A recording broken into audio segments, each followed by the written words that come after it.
That is the point. Welcome to the 10th Year Seniors Podcast Network. Welcome to the Accredited here on Guardian Radio 96.9. I'm Ronaldo, and I just 2 minutes ago before we pressed record, I just got off the line to place my vote in the advance poll. I'm John Mark, and thankfully I was able to go vote early too. Was it early? I mean, it was early for me. I did wake up early, and I stood in line for 2 hours. But democracy always rules. Yeah, we were able to exercise our civic duty. I'm sure our parents were very proud at everything that we did because, you know, they tell you how they love important politics. it is. They love politics. You know, like how we love sports and we love pop culture, and we got a lot of both to talk about over the course of these 2 hours. Boy, they love politics the most. Boy, I know. I feel like, well, my mom could never vote here because she was just a permanent resident. So it was just like, you better go vote. Exactly. And if you don't vote, then it's just like, now you're in trouble. Yeah, because exactly. See, that's what I'm saying. She couldn't do it, but she told you about, hey, this is your civic duty. You got to remember, this is a woman that grew up seeing some real stuff in Chile. Communism. So when it comes to democracy, when it comes to being involved in that process, she ain't taking it for granted. That's a big deal for her. This show, of course, brought to you by us. We are our main sponsors now. Oh, we have live reads prepared for this. If y'all didn't think that we were the consummate professionals, fair not. We are upgrading. Yeah. You going with the live read or you want me to go through it? I thought you were going to start with it. All right, I'm going to go with the first live read. Production meetings live on air. Y'all ain't getting this no place else. What's trending in sports and pop culture across the Can't even say it right. I mean, this is the first time you're reading this? Let me read it again. What's trending in sports and pop culture across the Bahamas? 10th Year Seniors has you covered. From local athletes making waves to the hottest topics in music, entertainment, and island life. This platform, this one right here, is your go-to blog for what everyone is talking about. And it doesn't stop there. We also deliver live stream sports productions, bringing the action straight to you wherever you are. That's real takes, fresh content, and a true Bahamian perspective. Stay in the loop with the 10YS team, where sports meets culture and the game comes alive. So, culture and the game, right? That was great, by the way. Yeah, culture and the game. What is more cultural than voting in the Bahamas? Just elections in general. There's only two monoculture things we have in the Bahamas that everyone is locked into, and no matter what, you can find a conversation about it everywhere. Junkanoo, politics. And then I'd be like, we could add a half one and say VJ. He's getting there. Like, if VJ makes a run, and obviously we're going to talk a lot about him later, but if VJ's career progresses to where we think it's going to go, and he gets that superstar status, say to a Dwayne Wade level what he was to Miami, they can rename the airport. Then yeah, he becomes the monoculture talking point. But it's those two things. VJ's getting there, but it's those two things. But how was your voting experience since we're talking about culture? Yo, you know, a big part of my voting experience, and I'm giving you the heads up now that we're segueing into our next live read. We're going to talk about a whole lot of the problems with our voting experience, but there was one person on the line that made a very valid complaint. And they said they were trying to find, you know how they have it in alphabetical order. Was it a Dorset? It was not a Dorset. It was someone else that was, okay. It wasn't an insider. You know how, the best insider. You know how Bahamians, whenever they're online, they do this thing where they try to make eye contact and they want to be entertaining and have conversations with people they don't know. So they're... What? Okay. Sorry, I know this is an audio medium, but if you all saw John's face. I see why people wear shades now, you know? I took my earphones with me. I forgot I should have had them because 2 hours in line, that would have been a solid mix. And I would have been good to go. But this person actually made a valid point. Not to me, because I don't have conversations with random people. Although y'all listeners, y'all could approach us. Other people, no, not so much. This person made a valid point because they had it split into last name. So it was one line that was like A to L and the next one was M My to favorite C or part, whatever. though, did your place have it? It said A to M, and then they scotched the M off and put it to L, and then the other one was M to No, C. ours got it right from the beginning. They wanted to go with A to L. But there was this one person in line, and they said, this little sign, how are we supposed to see that? All over this country for the last 2 months, you've been seeing big signs everywhere. And as we get closer, you see even more signs. The frequency is ratcheted up 2 levels. Signs everywhere. Huge one, little ones, every type of sign. So you know who's winning? People that make signs. And looking for your brand to stand out in the Bahamas? Sign Island has you covered. From bold, eye-catching signage to custom designs that brings your vision to life. We help your business get noticed. Whatever it is, storefront signs, banners, or vehicle graphics, Sign Island delivers quality, creative, and fast service you can trust. Turn heads and grow your brand with signage that speaks loud and clear. Visit Sign Island today, where your brand comes to life.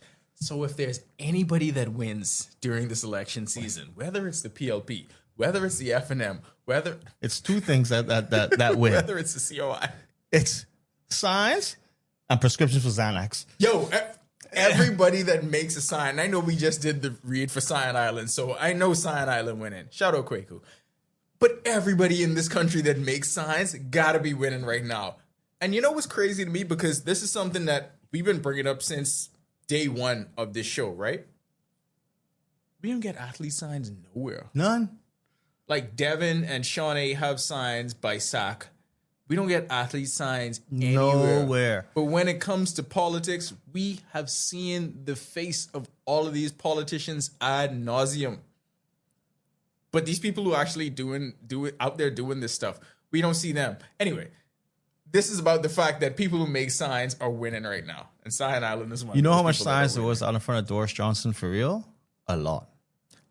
Like, honestly, it's a lot of signs. Like, it's too much. I mean, I think it's okay. okay for us to say it's too much signs. They talking about campaign reform here, right? We need Xanax. We need sign reform here. That's a part of the campaign reform. It has. You have to be able to say, look, in all honesty, you could only have X amount of signs. And we ain't trying to limit how much y'all making sign people. No. Like, make your money. Spread the signs out. I wish we was making some money off this election. Yeah, why are all these signs? You can't even read the second sign because there's a sign in front. It's too fast. You know what? How about you let these people take the signs home and do what they do in the States, and they can place their stake in their front yard? What's happening with the signs on May 13th? They're supposed to take them down, but boy, every election it would be like 4 weeks later they just coming down. I mean, beaches and parks might be able to take them down. Only the winners leaving their signs up, right? Because I ain't gonna lie, if I lose, them signs got to come down. Like right I feel like once May 13th hits, right? And I would give them a bly and say May 14th, because you never know what counting or whatever. But by May 14th, we're gonna know 100% what the verdict is, right? Granted, May 13th, then people could be sworn in. They ain't gonna care. Nobody can care. But they should have something. Whereas if your signs are up, it's $1,000 fine for every sign that's up. Okay, that definitely ain't happening. Let's go back to the experience at Advanced Poll, right? Everybody was talking about the preparation for this. And I think once PRD gave that statement prior to the day of, they said it was, 20,000 people? Yeah, over 20,000. There's over 20,000 people. So you know a number. And then they had to come back after the fact and said, we wasn't really prepared for that. Mm-hmm. But how y'all said it was 20,000 before? Like, how are we not prepared for the number that we gave? But I must say, the parties were trying to get their people there. Mm-hmm. And there were advertisements, hey, you need a ride to the polls? We can figure it out. We can get you there to the polls. I should have asked for a ride to the polls because I would have not driven. I was telling my parents the same thing. I say, boy, we got to worry about parking and doing all of this stuff. Let me tell you something about the experience I had, right? Driving there was okay because thankfully all government schools, seems like the day was off. No, only the ones where they were selective voting. Shutting down government schools, garbage. All of them should have been shut down. All of them should have been closed. All of them. Because you can't, now you have preferential treatment to these schools. Why are we doing these things during the week if we ain't having uniform? Also, why we don't have it on a Friday? I feel like you should have everything on a Friday. Yeah. Like, you know what? We don't have set election dates. But guess what? We should just say everything could be on a Friday. Every Friday should just be the Because day why are where we working everything the next happens. day? Why are we working That's like that day? it's like the Super Bowl. Why you work the day after the Super Bowl? It felt very Super Bowl-ish. I mean, this is the Super Bowl This in is the the Bahamas. Super Bowl for every Bahamian. But when I was driving back, there was jitneys, just one of them to pick up a voter. I mean, he could barely walk, so I did feel bad.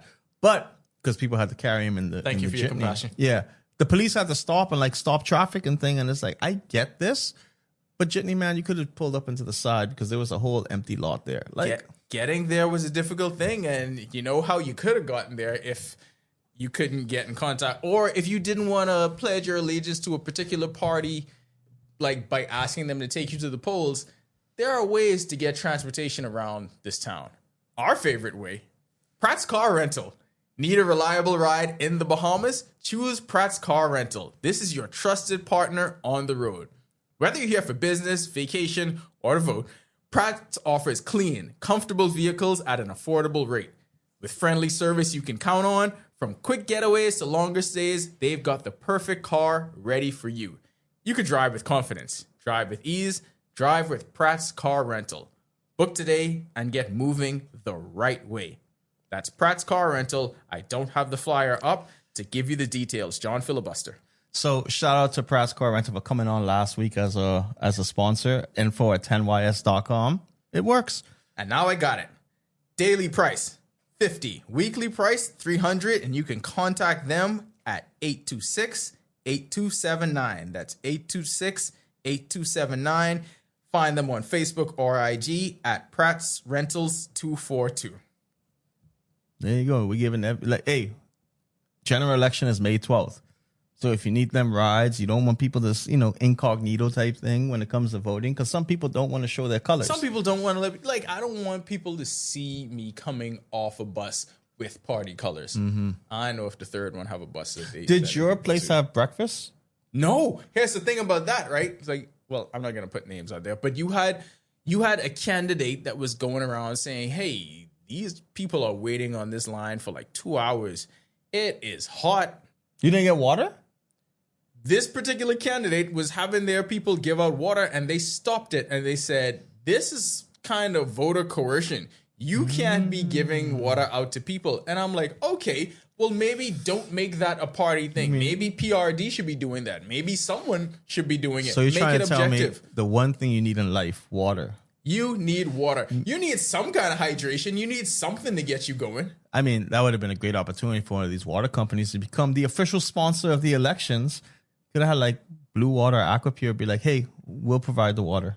What if you needed something more than water, John? What if you needed a drink that can not only hydrate you, but get you focused as you are prepared to vote? What can you do? A drink full of caffeine, Sandbar Coffee. Need a coffee break done right? Check out Sandbar Coffee, the pop-up cafe bringing fresh energy and bold flavors wherever it lands in the Bahamas. For smooth, rich brews to refreshing ice flavors, every cup is crafted to keep you going. Don't miss your chance to catch them while they're popping up near you. Get the latest locations and updates at sandbarcoffee.co or follow them on Instagram at sandbarcoffee242. Sandbar Coffee. Great coffee wherever you are. I could have used some coffee while I was on the line. So it took me my mistake is I didn't, Sandbar does sell coffee as well. So you could buy a pack. I forgot to drink coffee that morning. Because you were so focused on your civic duty like the rest of us, right? So like my entire process took like 2 hours, 30 minutes, and the actual voting part lasted roughly 37 seconds. Like that was my entire Sounds like day. other things in life.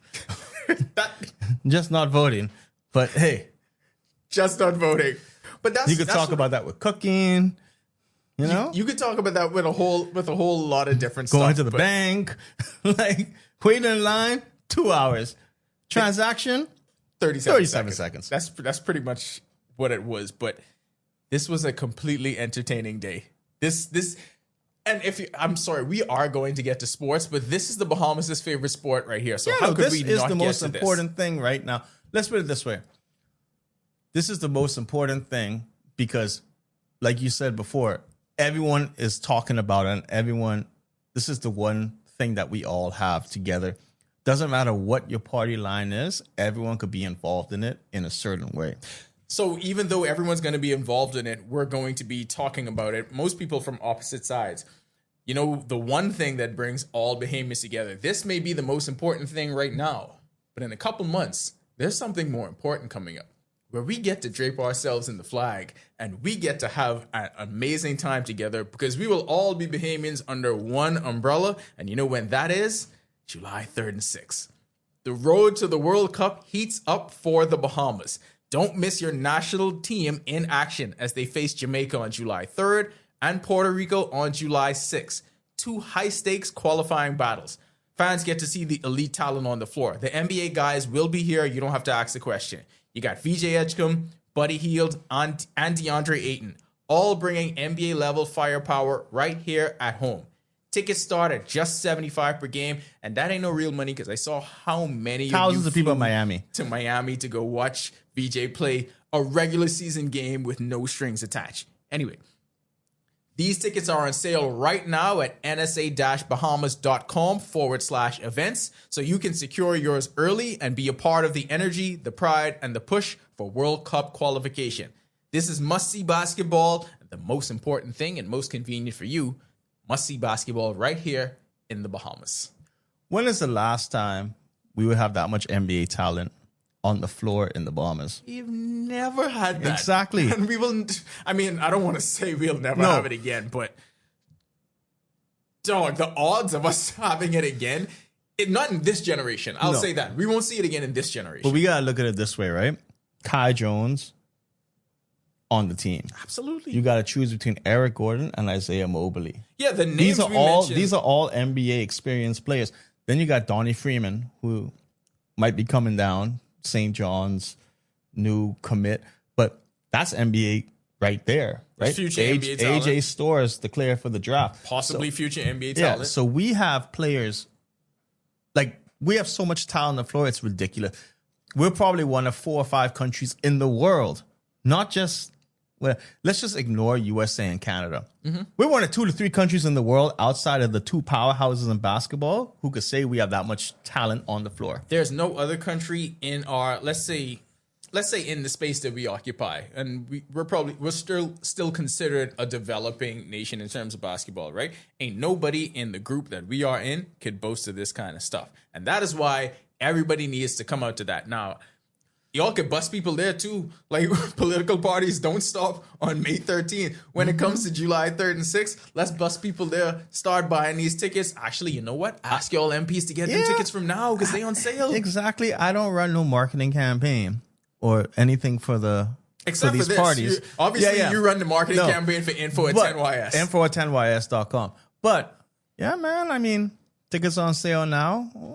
I hear, they're giving out vouchers and stuff for people getting things. They're getting things. So this is just a game. So if y'all getting things, ask for one more thing, man. I mean, ask for like 4 or 5 of them for the But game. just make this. Bring make your this family out. Yeah. It could be a family event. I mean, because this is huge for the Bahamas. Okay, This is let's put huge it for this the way. players. This is also huge for the Bahamas Basketball Realistically, Federation. Kendall Isaacs to only fit 1,800 people.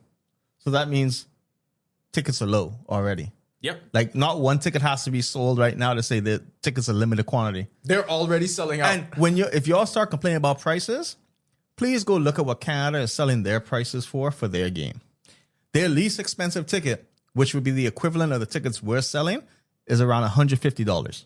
Again, where can you go and pay that price to see this level of talent on the floor? If you was in Miami, you paid more to park your car than what these tickets cost. You pay 2-3 times as much to get there in the first place. And hotel. Like, we ain't even talking about the actual game yet. We just talking about being in the vicinity.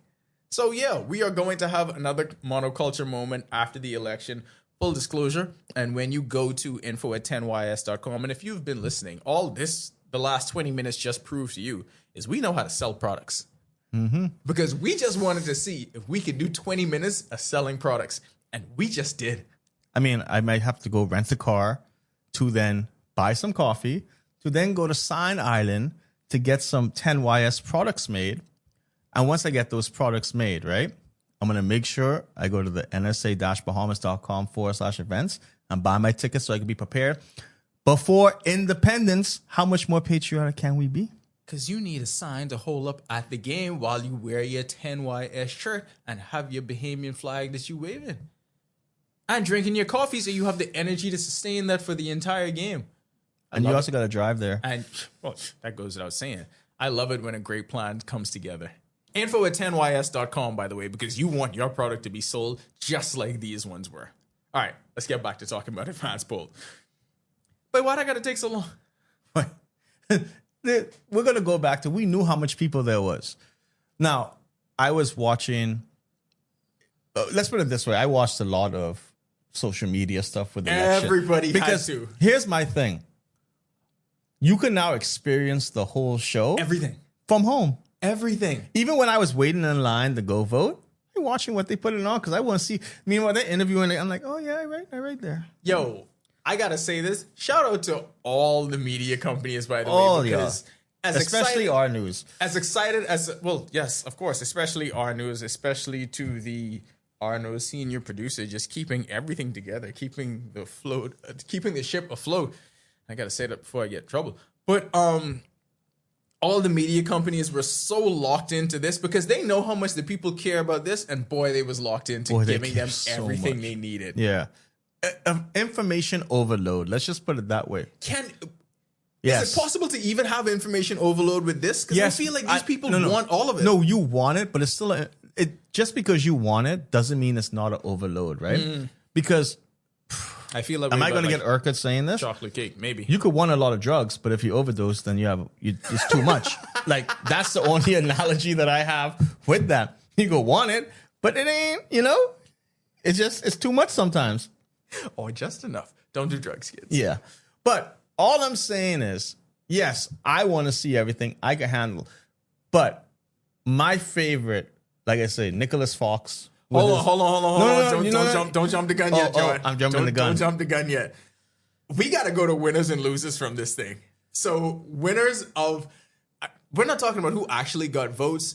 The wins and losses came on social media. It came on your following, what went viral, what was your favorite moments. There were so many to choose from. We going through all of it. So that's why I know we brought Nicholas Fox up already because of the sign, right? Yeah. But there's another Fox. there's another one. But we didn't go. No, wow, I was thinking about my phrasing just now. I gotta hold on. Let me reshape this. We didn't properly traverse the topic of what Dr. Fox was saying about his opponent, Fred Mitchell. We didn't properly traverse it. I was going to say something else that would have been an Ayo moment. But here's the thing. I don't even know what the interview was about. I don't think any of us knew what the interview was about. No one knows what the thing, because they just put the bar and that's it. The rest of the interview totally, and this is where good editing comes into play. Because that interview could have been about anything. None of us know. None of us care. All we know is he was ready to deliver that bar. And did he ever? First of all, before we even get to that, Dr. Fox decided that it's advanced poll day. I got to go with some fresh twists. I ain't never seen him have twists before, but he had it for advanced poll day. Fresh to death. That's how you know it was a big day, right? You know why it was a big day? Because he had the polo shirt tucked in too. Yeah, man. With the belt buckle showing and everything. He was ready. He was ready to go, and I know he practiced that bar in the mirror the night before, and he was like, "I don't care what they ask me, I am getting this bar off." And did he ever? Yeah. Did he ever? He was willing to put his practice on the line, saying that I'm prescribing Xannies. He said, "Hey." Like, he just waiting for... Wow. I mean, but it is true. There's a lot of signs. It's a crazy But go to Sign Island if you are looking for signs. Yeah, you need more signs. You definitely go into Sign Let them know that 10YS sent you. Ah, yeah. You know what we need to do with everybody? We need to make sure we get a 10YS promo code. The 10YS promo code is y'all paying full price. Like, you just tell us that we sent y'all. Yeah, but if we do 10YS promo code, we could get like a small percentage I kickback. get what you're saying, but I feel like it depends on job. Like, if someone went to Quaker right now and said, hey, I came because of 10YS and I want to get 50 cars wrapped, then it'll be like, oh, 10YS did that. Then the sponsorship that we have from them will be bigger, because then they'll be like, oh, this works. We want to do more stuff with you. I just had promo code Inception. What if they came to 10YS and they say, we have a 10YS promo code? Okay. Yeah. I don't know what we do yet. Just tell Kwaku and... No. They came to us. Oh. They're inquiring about our services and be like, hey, we have a 10YS promo code. Info@10ys.com. Info@10ys.com. There you go. Always. That's always the answer. So when Dr. Fox just used the word fetish, right? That just took it to another level of comedy. And I feel like Bahamian politics is so hilarious. You cannot actually script or write any of this stuff. If you tried to, it wouldn't be as funny as what actually happened. No. And there's been a lot of bars between them two. Like Fox Hill has been bar central. Like from Angus Beef Baby all the way down to I think he has a sign fetish. It's a lot. We may miss this race when it's gone. But like you said, that was not the only Fox that drew the attention of not just the Bahamas, but apparently of the world. Who is having more fun than a former NBA player? Ulrich is his name? Ulrich, yeah. Ulrich. Nobody. I gotta say. Do you think in the dreams of Bahamians, right? And just in Bahamian, that Rick Fox would have ran before Kingsway got a swimming pool? We gotta ask Andrew. I'm gonna message him and see. Yeah. We're gonna find this out. We gotta ask Andrew which one did they think was going to come first. And look, Rick Fox was doing his social media thing before he officially entered frontline politics.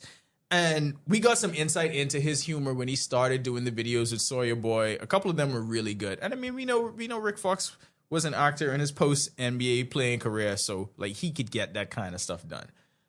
But the character of Rick Fox said we did not know. We did not know he was this hilarious. I gotta say, like, this has been a pleasant surprise to me. And before we get into, I mean, everybody knows what actually happened, right? But y'all who clutching y'all pearls like, oh, he shouldn't be doing this because he's in a position really like that flexing he's move. in a position of leadership. How could he carry himself like this? And we know what that is. Those are bad faith actors just on one side trying to besmirch the name of whatever. But we're not in any of that. I just think y'all tripping, having outsized reactions to this one little thing, right? Because we had a prime minister that stuck up his middle finger at a crowd. Yeah, like what are we talking about? Like this is not the time for y'all to act like y'all ain't never see someone while this is the social media age we live in. Anyways, Andrew just responded and he said, Rick Fox, the pool was always a lie. Okay, so it came true. So this was the day before. You think Rick Fox would build the pool at Kingsway? Wait, that would be crazy. Stay tuned. 50-meter pool? Garden Hill's going higher. I mean, I know. Is that St. Anne's or is that Fox Hill? That's Fox Charlotte. Oh, you mean like where? Oh, I thought Kingsway. She was meaning the. No, I meant Kingsway.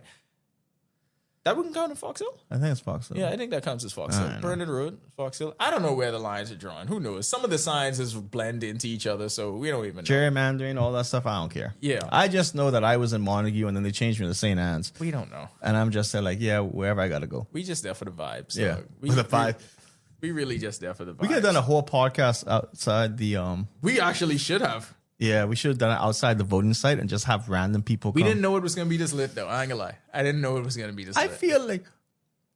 So, Bahamians are chronic complainers, right? We're going to get back to the Rick Fox stuff later. That is a bar. But, yeah, we're chronic complainers for everything, right? It is crazy that this unifies the Bahamas when it comes to voting. And the reason I say that is we know how politics works here. The parliamentary register division, whatever it is, they are assigned by the party in power, right? Those people, for your own supporters to be like to run hot on the process is insane. Like you could look, the POP and FNMs and COIs and former DNAs and whatever you want to call it, they don't want to agree on anything. Who are the former DNAs riding with now? FNM probably. Oh, okay. I don't know. Whoever they think will win. You know, a lot of these people jumping on trying to get they win. Like post Jordan. Net worth got to go up. Yeah. That's all I'm saying. But for them to unite and to all complain about this on election, that's powerful. So we got to add this to the monoculture moments then. So we Yeah. got elections, we got Junkanoo, we got national team stuff, and then complaining. Complaining. Because we can all band together. Behemoths love to complain. That being said, sometimes it's be right. Because No, they was definitely right on this. Because like you said, if both parties could agree, all right, no, that's like just no. Like No. all of this is bad. Like just no. It Yeah. cannot take what is going to happen when the other 180,000 people vote. There are two things, right? Everyone's united with this, but then also I know there are people out there because I've seen it with my own eyes. When people were voting and they were put in the wrong line or whatever, and they waited hours, and when it came time to say, "Oh no, you're supposed to be in this line, not that line," there were some people trying to move them in the back, right? And I'd be like, "You cannot ask them to spend another two," especially these people in wheelchairs with canes. Like these are old people. Even if you're young, if you waited 2 hours, then so be it. Dog, if I gotta wait 4 hours, I am considered an old person then, because I ain't trying to do that. No. I waited 6 hours just to get my But car I'm just saying, transferred. you have to be able to look at it and say, don't say all these people skipped the line, right? You just got to say, wait, this mess up. But if I was in that situation, what would I expect? What would I want? And reality is, I feel like anyone in that situation that was in the wrong line stuff for 2 hours, what is it for you to then say, okay, you go, then I go, then you go, the next person go, then the next person, alternate it. You're going to add an extra 3 minutes of your life. You're there voting, like you don't got nowhere to go. Do you think this changes by May 12th? I don't care. I voted. I mean, what you want me to do? You want me to care about these other people now? That is the perfect end to the segment. Let's go back to Rick Fox. Okay, so the palpable tension has existed for you got to understand what this is like, right? Like ever since he made his official announcement, and as an athlete who was on the highest stage, and you know the thing that they always said back then, right? Or what they still say now. Oh, I don't read what people saying about me. I don't listen to what people saying about me. That's the athlete trope, right? They all you got, read and you, listen. yeah, you gotta be like, no, I'm laser focused on the job. Mm-hmm. As a politician, if you say I don't read or listen to what people saying about me, you lying.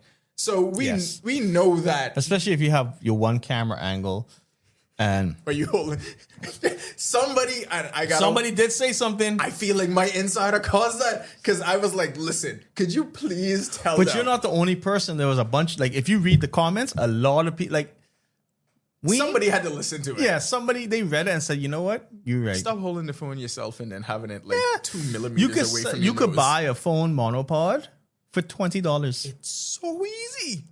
It's so easy. You know what you could do that's even cheaper than buying a phone monopod? Other person, here, hold this camera. But no, the phone monopod don't move. It don't complain. It ain't gonna say my arm tight because he is talk plenty sometimes. I'm just saying, like, I understand you're trying to get your point across, Rick, but boy, you could talk plenty. Some of them things could be done in 3 seconds. So But you know what can't be done in 3 seconds? obeying the rules.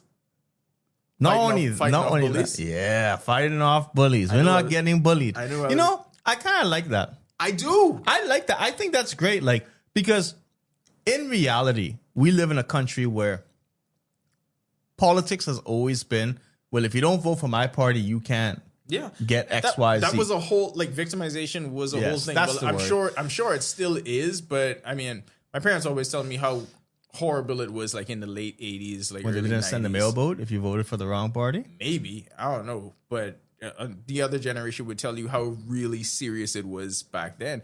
And I mean, I'm sure it still happens to a point, but they always talk about how it would openly happen, and yeah, you just got to eat it. Yeah. I don't think it's at that level anymore. I think No, we progress. But I beyond also that. think social media and the internet and all these things have curbed it to a point because now you have the instant proof and reaction of stuff going on. Yeah. Because before it used to be here, he say, she say, well, what you could do? You can't do that. But you can't stand up to bully. You got to stand up to the bullies. You gotta stand up to Gotta bullies. stand up. And the thing, he may, I don't know if it was scripted or if he's just said it ad hoc at that rally, but that has become like his niche. That's what he's Yeah. going with, because the whole bully and gorilla thing turned into his first viral moment, which was one of our plays of the week, with him standing in front of the And car. you know doing what the it. great thing is? He took that and he ran with it. He leaned into He it. said, you know what? As an actor too, you know, I could do these things. But I feel like this is what you got to do. You got to find the funny in all of this stuff. Yeah. Don't get tight about it, because that people are not going to stop making fun of you on social media. No. So either you lean into it. Dr. Fox leaned into it with Angus Beef Baby when he was talking about the hot dog. So Lean into it. Rick Fox has leaned into it. And I know, you know, all our social media feeds right now. Look, guys, I voted already, so y'all could stop with all these social media ads. Instagram, my phone. It ain't no stop. My phone, if you're listening, please stop showing me. But I saw that the POP put an ad out of like the dancing stuff, right? These people can't move. POP can't dance either. That's what I got from that video. Like, them moves wasn't that. Maybe one or two of them got a little, you know, A little bit. But I'm like, bro, y'all are not like, y'all could have got better stuff done. I mean, Brave is kind of a crazy two-step, though. I don't know if Yeah, you've no, ever seen no, it. no. I've seen it, but that video doesn't do it justice. I was not familiar with this game. The first time I saw him hit that on a rally stage, I was like, all right, I didn't know you had that nearby. The video doesn't do it justice because it's just like, all right, they clip it. Another one, I mean, we're going to talk about favorite moments. One of my favorite moments is this whole egg situation. Have you seen the thing with the egg? Like, Yes. I feel like this has to be one of the most entertaining when it comes to social media advertisements for some of these parties, because it's like, oh, someone was asking about the eggs. They right here at Super Value Mackey Street. And I mean, I just find that funny because it's How like, coincidental. yeah, well, I mean, yeah, 2 weeks before the election, Yeah. everything gets solved after 5 years. We understand that's good, but I still find know it the funny. game. And then they have your boy, what's the guy? Oh, super hot shot. Which one? The one who does the rap, super. I Anyways, the don't guy who does the rap battles, and it's like, Anyway, I thought that was funny. It was. I also think the Michael Pintar thing with the Columbus thing and is funny too. That's a good bar too. Yeah. If that's a good bar. If Columbus came, he would recognize Cat Island because it looked the same. But you got to remember, he's always been an entertainer. So Yeah. you're not gonna beat him at that game. No. You got to try to beat him at something else, because that's you're in his wheelhouse when you're talking about that. Like, in terms of being an orator, being creative, and doing stuff off the cuff, super hot fire. he. If you see it, Yeah.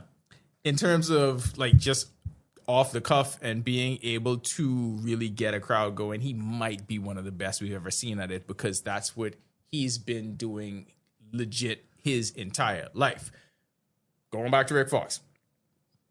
So all of that pent up aggression from seeing people and saying stuff and then fighting bullies, and then you use that and it comes to a real life situation.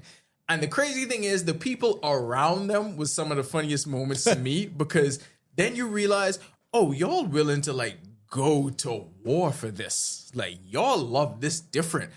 There's no way I could get even remotely close to the passion that they had for that, for anything in this process. Absolutely not. I can't even do that for 10YS. Like, it'd be like shop closed. I feel like if somebody said something like that about us, we'd be like, oh, yeah, we probably ain't that good. I mean, you got a point. Well, you're entitled to your opinion, sir. You know how madam. much Have a times good now day. message me something and say, hey, so-and-so just did something. They're going to sleep. Posting what? But my work day over too, you know. Like, I get we have our own business, but times, man, you got to. They love that. They love it difference. so much. When you see those people standing toe to toe, because this is Also- bigger than just this minor disagreement. This is your party versus mine. And I watch that and I'm like, literally everyone here is insane. What's a smart thing not to say in election time? I don't care about the rules. I mean, I'm just going to throw this. That's not what he said. No, he didn't throw it. I had to make it radio friendly. Yeah. I'm just going to say this, right? If you are arguing about anything in the political realm that is political, don't say, I do not care about the rules. Because now what people are going to start doing is associating, well, what party is that? Oh, yeah, they really don't care about the rules because they're going to do what they want to do. Yeah, but John, what is more Bahamian than that particular Oh, line? absolutely. That might be the most Bahamian line. Think of everything that has led the news during this season. It's all about breaking the rules. Yeah. Why is it that no party has had Junkanoo rush out for the entire voting session and let people hear Junkanoo the whole time. It just be like, It was a lot of Junkanoo for nomination day. yeah, plenty. Like people was but you gotta having do it on Junkanoo voting rush day. hours. Just do it all the time. Just do it all the time. But that line that you was talking about, that was my favorite line of the whole thing. No, that's a great line. That set Rick to another place. Like, But- Rick probably ain't never really been cursed out like that from a Bahamian before. Because when that happened, And that was light. that was light. That was light. Let's just put it this way, There's a guys. particular Bahamian social media influencer that curses him out on a regular basis, much worse than that. Yes, that was light work. And if that little bit of light work got you like that, I mean, he got the passion. He does have Because the that passion. was You cannot argue that he doesn't have the passion. that was real. Like, I don't care what you say. If No, you that was acting, legit. That was a legit thing because just the way his eyes open and you could see like the redness of his face or whatever. The last go time up. we saw that was when Doug Christie punched him in the jaw. Yeah. If he was acting, though, Rick Fox, incredible actor. Yeah. That's Also, what I'm saying. I'm gonna say this: you kind of don't want to fight someone 6'7". Not just 6'7". He's also not even at NBA size no more. So he probably like 6'6", 6'7", 260, 270. Yeah. Like, and as Carlisle saw, you probably can't hold him back either. No, what was it? It was so. All right, we know how the game goes when you're getting held back, right? Yeah. Rick understood the assignment when someone came because then he just stopped. Like he knew because he knows if I want to, I could run this boy over. Of like, course. like crazy. That's where the NBA stuff came in. That's not acting. That's NBA. Where when someone holds you, you automatically think, well, I can't take a suspension. I can't take a fine. I just gotta stop. That is an incredible point, and you have to have a 10YS brain to even understand that. I didn't think about that until you just said it. That is perfect basketball posturing we always see them do. They always know to go to the point, but not to the point where they're trying to lose money from this. Yeah. This ain't no fist. No. The second he felt someone put their hand on, and let's put it this way. Usually it's always like the point guard doing that. That was his campaign manager. That's his his political point guard. That's what I'm saying. Wow. Yo, so another thing about this, like, the whole part about the narrative surrounding him has been, not Bahamian enough, real Bahamian. There was kind of doing some birther stuff around Rick Fox. But what was more Bahamian than this moment, right? Like, I feel like the last two times he was on the wider stage like that, nomination day and here, he is pretty much showing y'all that. And we got 2 more weeks to see. Or 12, 10, 11 days, whatever we want to say. I want to see what he does next. Like, this is the most entertaining part of this whole thing. I mean, I'll say this, right? Between now and May 6th, if anyone's listening and knows Rick Fox, Info at 10YS. they could contact us and we could get him in a little session. And we'll open it up to also Mario Bole. Yeah. So we're not just going to say it's going to be a one-sided thing. Because at the end of the day, we know it's politics, but we really got to know these people. We want to talk to all the battleground basketball people. Like, Yeah. we fine with all of that. Like, I'm not gonna say we should hear from So, one Rick, more you than could the other. email us at info@10ys.com. I will say we're that- not brave enough to put our phone numbers Oh, on the air. No, now you're going to be like that Bahamian guy. yeah. I was gonna have a reaction to that. What's the PG version of that? Heavens no. Heavens no. Heavens no, we're not going to do that. Okay, some other funny viral videos that happened just straight off of the advanced poll day. If you don't have vocab doing an imitation of you, have you really even made it? He does such a great job of this. And if you're listening and you don't know who Vocab Bahamas is, Then you ain't Bahamian. yeah, he has tons I bet you Rick Fox knows who he is. has to. Tons of funny viral videos. He does music, but he does all of this in a Weightlifting. comical way. Yeah, well, he don't be joking with that. He be powerlifting for real. No. But For sure. the minute viral video happens, he replicates it. And he finds as close as he can to the actual wardrobe of the person, which makes it funny. And the thing about it is that why it's usually so great is because it's so timely. I don't know how quick he found this suit, but there was one guy, a PLP supporter, dressed to his version of Dressed to the Nines. And he had such an intense walk going into the polling He's station. going to war. By the way, that's how a lot of them felt. Oh, yeah. That's how a lot of them felt. But this guy became the avatar for that. Also, if Vocab wants to get on the show, Info at Info at 10ys.com. 10ys. We willing to talk to anybody. Well, let me not say that. We ain't willing to talk to anybody. Anybody who we find interesting enough to talk Yeah. to. Yeah. Vocab's on the list. Then we doing that. He's definitely on the list. So we had that moment. Who you think you bench more than him? No, I don't do powerlifting. I just asked train you. like an athlete. He could definitely bench more than me. I'm not in that powerlifting space. How about if Vocab needs to go train with you one day to see how he could do it? Because we do the type of style that exactly. the other person trains. Yeah, with. so okay, you I'm do open to that.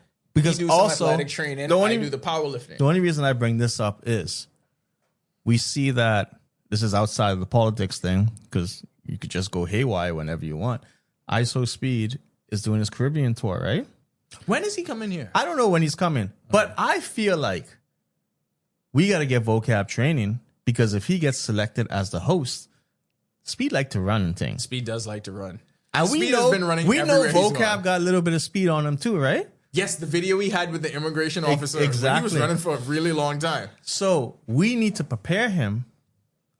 Not because it's not powerlifting To face ISO Speed. to face ISO. So if Vocab people are listening, info at 10ys.com. Info at 10ys.com. If you get anything from this show, the one thing that you got to get is info at 10ys.com.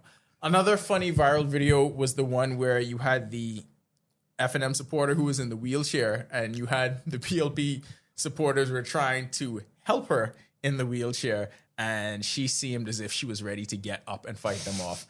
And we don't actually know the context of what was happening, but the way the video is framed is hilarious because it was like, I don't want people in the other shirt wearing the other colors to actually touch me or actually try to help me. That's a crazy level of dedication. You're crazy. That is a crazy level of dedication. I just enjoyed all of it. I enjoyed so much of it.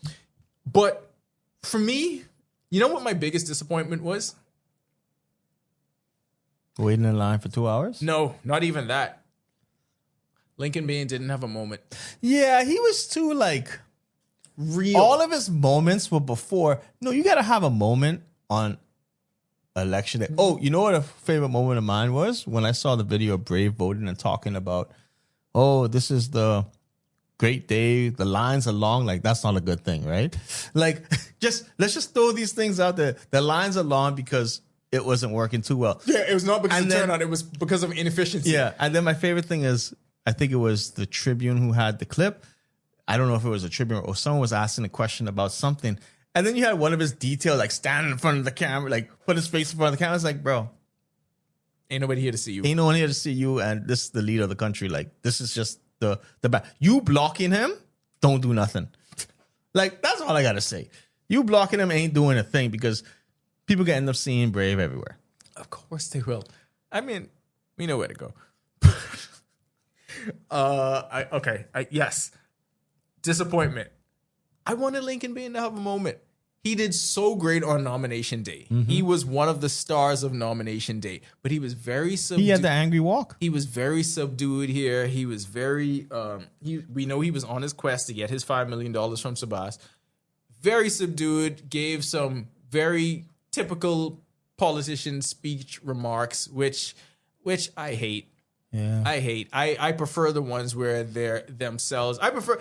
You know what? I mean, it's the reason why we do the news the way we do it. But I prefer when everyone in every setting just is themselves, and you don't give like the But that's the typical point. kind of speech.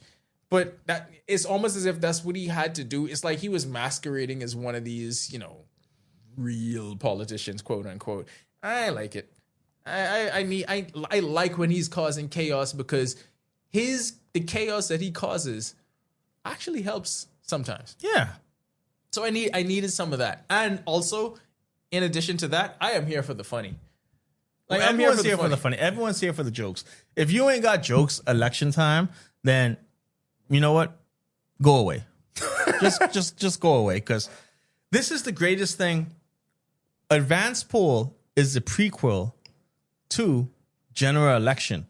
So I don't think personally general election is going to be as bad as the advanced polls. I think it's going to be a little smoother, a little quicker because there's more polling stations open, more rooms open, more people working because everyone shuts down that day, right? My opinion. But if the people was rowing like this for advanced polling, whatever the situation is, if the sun is too hot, that's going to get escalated by 10,000 million, whatever you want to do, because Bahamians going to complain. They are going to complain.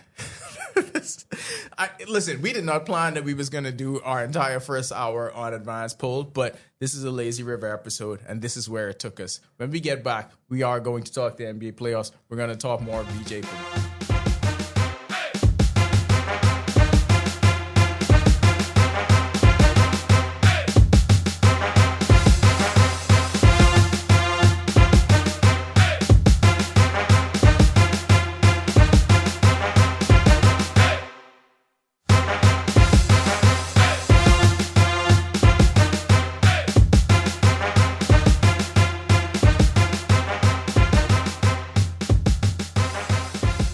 Not quite ready, but welcome back to the Accredited, powered by 10th year seniors on Guardian Radio 96.9.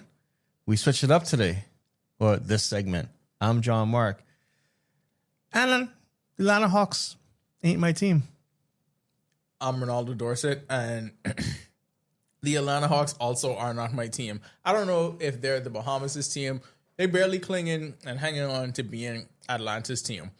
But we are easily bought and easily convinced. So all of that could change if Buddy's still there next year and they actually give him some playing time. Well, I don't know, because I just know that during those games, there was a lot of Knicks fans.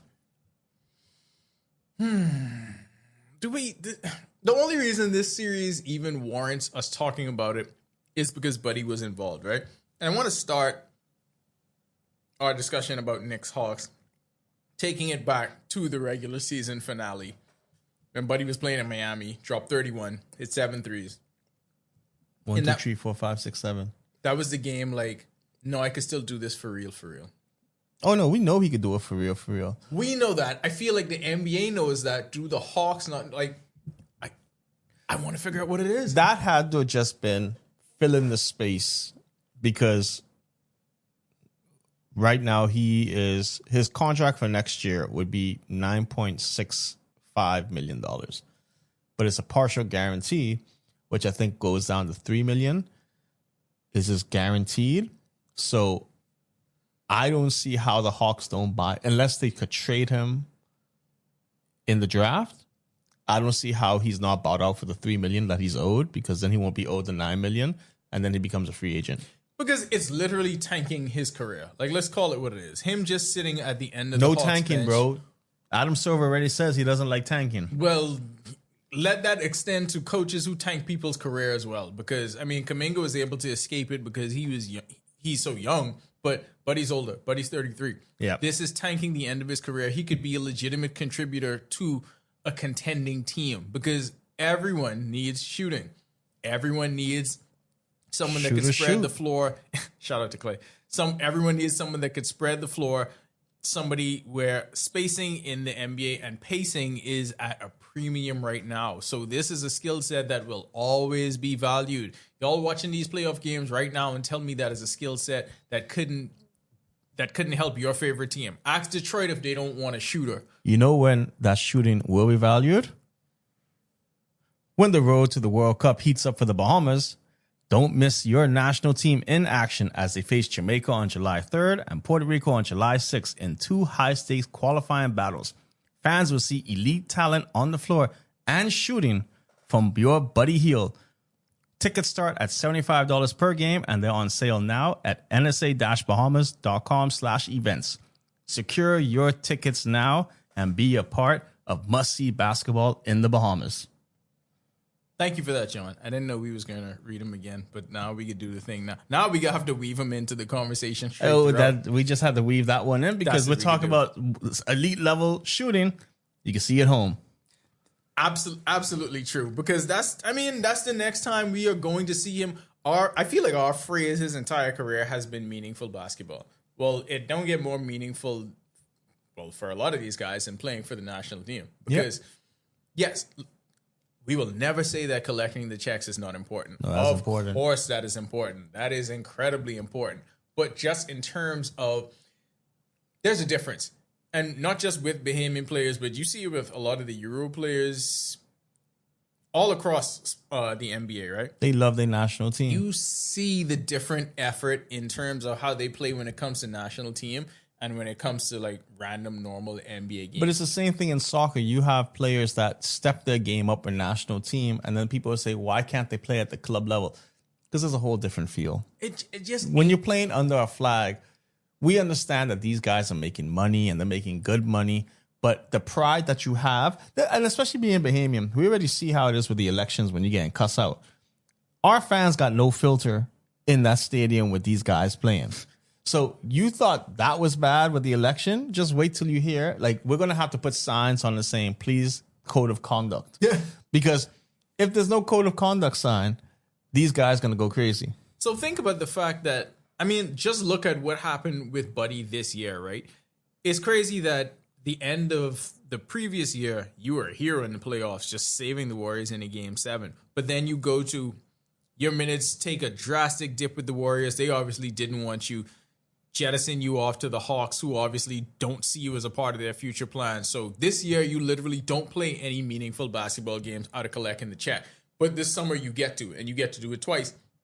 And you get to do it in front of the people that Potentially 3 times. Potentially 3 times in front of the people that appreciate you more than that American fan base that does not. Oh, yeah. Because that has to mean something. We've seen it, right? So we already know VJ has been sharing the flyer on the social media stuff. VJ is coming to play, right? And we know if VJ coming to play, Buddy coming to play. And when them two coming to play, DeAndre coming to play. Because he ain't going to allow that to happen where he ain't a part of the show, right? But you got to understand the love these guys have for the country. And you got to understand, you know what it is for VJ to just take the flyer and say, I can't wait till I come play home. And this is what he's putting out. This is in the middle of a playoff run. Like, this is serious business. This is the most serious time of his career so far. I mean, his career has only been a couple months, but it's definitely the most serious time of his career. But to me, the intriguing thing about the Atlanta thing, I just want it to be done because I want to see where Buddy goes next. And if I'm just thinking about the playoff teams, Detroit came to mind because it's literally Cade Cunningham, roll the ball out to him, just go do whatever you could, score 40, get 11 assists, do whatever you need to, but nobody else could create their own shot. They're relying on Duncan Robinson to catch and shoot. They're relying on Tobias Harris to catch and shoot. Jalen Duren, who was an all-star over the course of the regular season, but is getting punked by his old gal's new boyfriend, his old gal, Angel Reese, her new boyfriend, Wendell Carter. Getting punked by him and does not look like an all-star player throughout this series, and that's why Detroit has looked the way that they have looked. So, but the Magic ain't a bad team, though.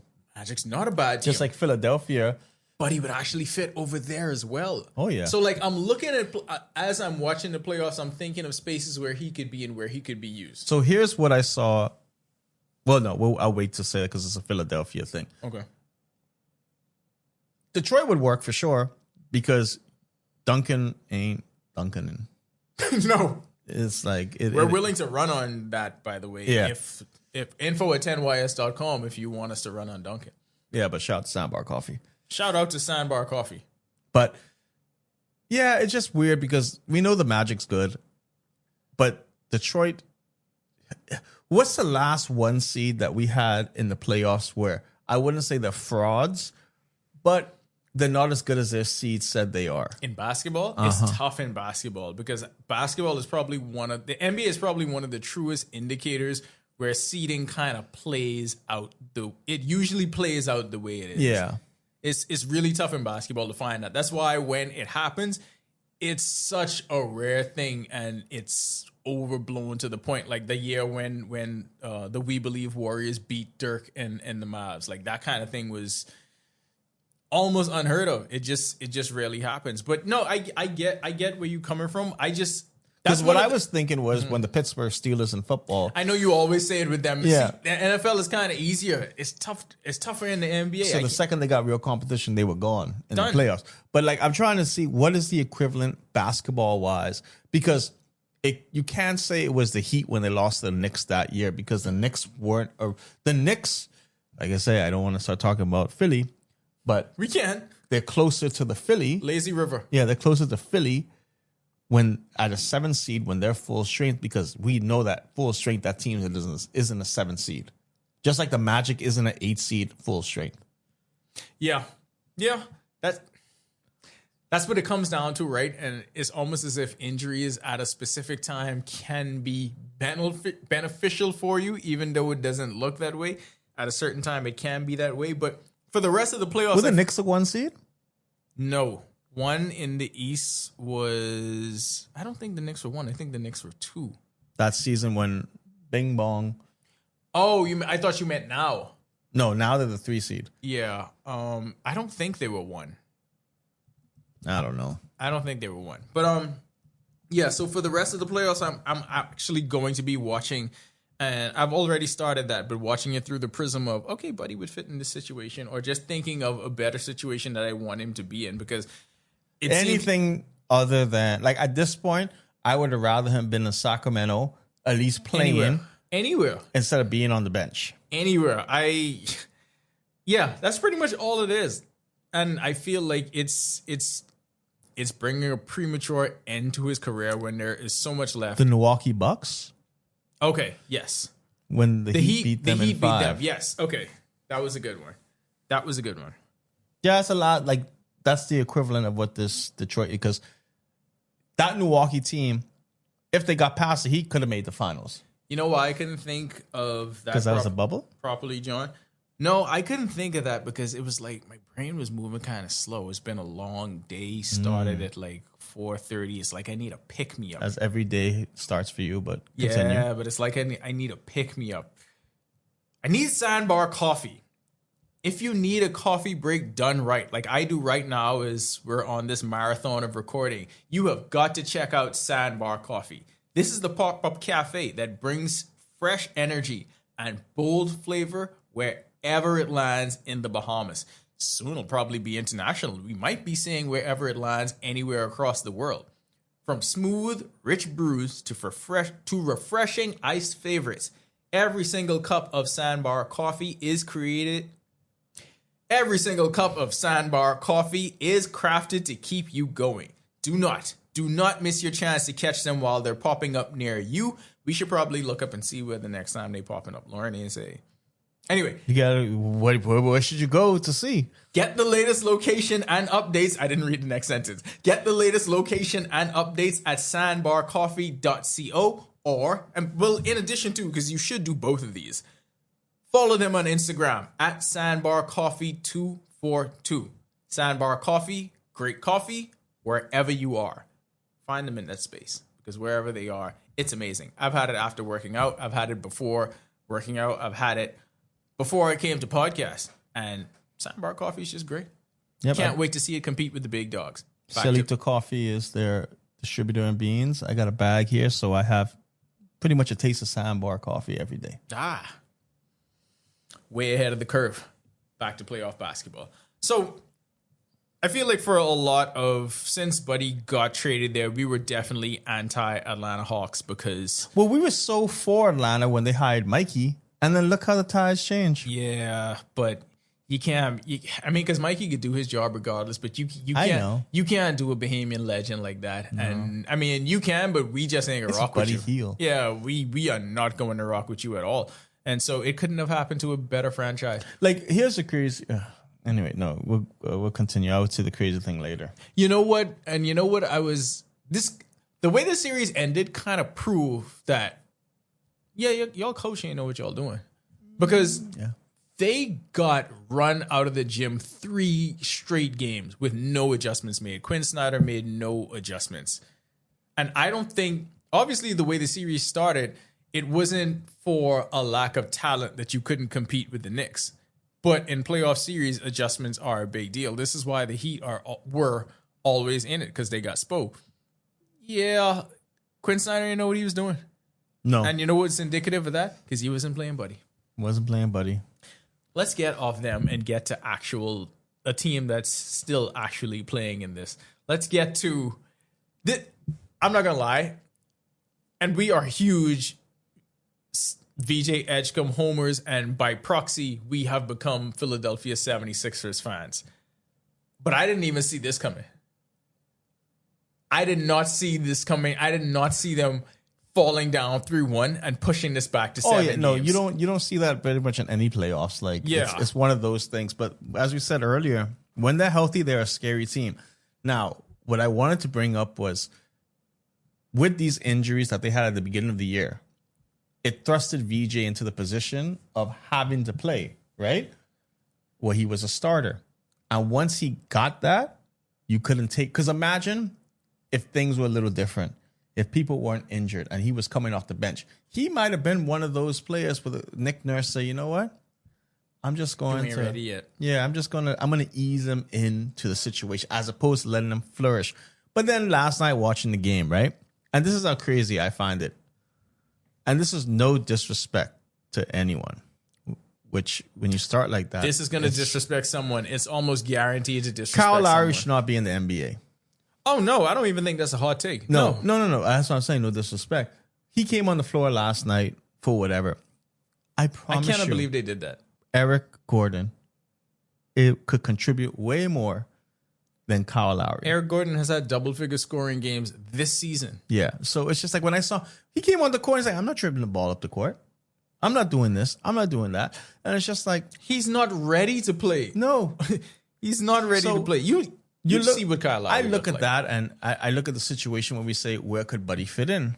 Could fit in over Kyle Lowry. I feel like Eric Gordon could fit in over Kyle Lowry. I just feel like we got to get to the point in basketball where we got to stop keeping people just to keep people. Right? That's a tricky one, though, because... No. I mean, for some, like if it's LeBron, sure. You keep LeBron because that's LeBron. I feel like Udonis Haslem is different because he played his whole career with the Heat. But right? see, the Philly thing goes back to Kyle Lowry. I don't care. He didn't win no there. championship with Philadelphia 76ers. He won it with the Toronto Raptors. He did not, but he means so much to the city itself. Let me tell you what means more to me, winning. It means more to you, but okay, before we started the pod, we were talking about a different situation and talking about personal relationships with people and how you gotta have to do certain things. Perhaps there is a relationship with Kyle Lowry and the Sixers that extends beyond this, and they are preparing for him to go to the bench at the very next year. Like, being a people person, being beloved by a franchise or a city actually carries some tangible weight. And that's obviously what this He has just to looked be. bad out there. Exactly. So it has to be the other Now, thing. if he right? went to DW Davis and was hooping with y'all, he would be looking great. I mean, But this ain't DW Davis. yes, this is the NBA. This is the NBA, and he did not look like he belonged in that game. And I feel like he knew he didn't belong in that game. But That's the only reason why VJ had to use 77. the Celtics look like they don't belong when they're not hitting threes. Well, a lot of people don't look like they belong when they're hitting threes. If VJ could hit a couple more threes, then they could have won the series already. But like the whole mantra, and we hear it a lot: live by the three, die by the three. I don't know if there's a team that fits that bill more than the Warriors Celtics. were like that. I don't know. I even feel like the Warriors got more easy baskets than the Celtics do. I feel like the Celtics are worse than anyone. And that's coaching. I feel like the math worked for them a few years ago. The math and injuries worked for them a few years ago because they ended up facing a depleted Mavericks team that Luka was just carrying on their back. So Tatum and Brown got their title then.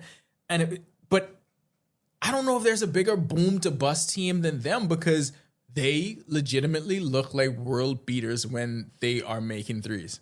Yeah. And when they are not, they look like they don't even belong with Philadelphia. Forget just losing. They look like they don't belong. And I mean, we really did say it at the beginning of the year. We're not just being prisoners of the moment. We really said once VJ got drafted, if Philly is healthy, then yes, they can go to the finals. Yeah. They can absolutely win the East and go to the finals. And they look like that. The problem is, even as we're recording this right now, we don't know if you're getting from Joel Embiid tonight, or even if Joel Embiid is playing tonight. That is the biggest issue. He is going to play regardless of the situation. Is how is he going to look? Yes. That's going to be the question. Because if Philadelphia closes it out, right? They have a good matchup against the Knicks. A really good matchup They against really the Knicks. do. They match up incredibly well with the Knicks. And I feel like, in my opinion, after the Knicks, I think they win that series. After the Knicks is like I don't care who they play after that. I have them as a favorite. Who's on the other side of the bracket in the East? Pistons, Magic, Raptors, and Cavs. Oh, yeah. Yeah. Because the only team I can see like making a good run is the Cavs because of the star power. But they are so terrible in the playoffs. Yeah. They are terrible in the playoffs. I don't know what it is, but the Cavs are terrible in the playoffs. But Embiid being back and Embiid playing the way he's playing is the reason this series is now 3-3. Like VJ Max can take them so far, but there's no matchup for Embiid. And particularly with the Celtics. The Celtics definitely don't have, I wouldn't even say an answer, but they don't even have enough to make Embiid uncomfortable. We saw that in game 5, but in game 6, it was more of Tyrese Maxey running the show, but the gravity that Embiid had, the attention that they pay it to him, allowed the Sixers offense to be so much more balanced. The only thing I don't like when I watch Philadelphia play, there's 2 things. Other than Kyle Lowry. So 3 things. I don't like when Embiid tries to force where he's got to take the shot. Like there's some shots when he's doing a step back 3. Ego. Yeah, no, I understand that, but I feel like you got to just continue. And then Kelly Oubre has ego, the black hole syndrome. Yeah. Where it's like when he gets the ball, it's just like, I guess it's like, well, he could drive or he could fumble the ball and lose it, or he taking the shot. Like he ain't looking to pass the ball. Think of it like this. Go ahead. VJ is a player where he will pass the ball. Too much sometimes. Too much. But he's passing the ball like, yes, I know he's going to want to get his numbers and all that stuff. But hey, Oubre, you could jump and thing, nice. You could hit a couple of shots, but you ain't got to do it. Try to do everything. I'll argue devil's advocate on the other side, right? Every basketball coach wants all 5 players on the floor to be a threat because that is when you actually play your best basketball. When everyone is an actual threat to score. So that may be a part of it. Also, I know a lot of teams that won championships where one person couldn't do a lick. They could. What they did was on the defensive end, and I don't think Kelly Oubre is this great lockdown defender. So I don't think, he's all right. He does well enough, but not somebody who that's their calling card. Okay, go turn that guy's water off. You know what the crazy thing is? VJ is a lockdown defender. Yeah. Because he's an incredible two-way player, which is why he's going to be a superstar. Could we try to get him to hit a 3-pointer like earlier in the game? Early in the game, so we know for sure. Yeah. But Kelly Oubre looks at it. What you just said about Embiid, think about how that works on Kelly Oubre as well. Because he had a role that he thought he was going to have coming into this, and then VJ became what he is. So his role kind of shifted a bit. You just like carry your hip. So VJ what did he say? I don't follow the rules. He don't care about the rules. You know what about the rules?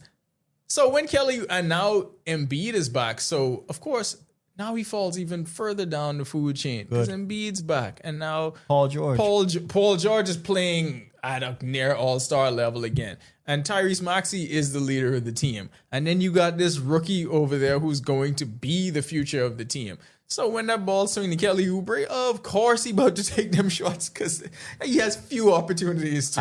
I gotta get mine. I don't care what y'all say. But here's the crazy thing that I'm thinking of with this series, right? We know what VJ could do in Boston. Mm-hmm. He started the season off in Boston. Imagine how great it would be for him to go off this game and they win the series and beat Boston in Boston. Will you consider?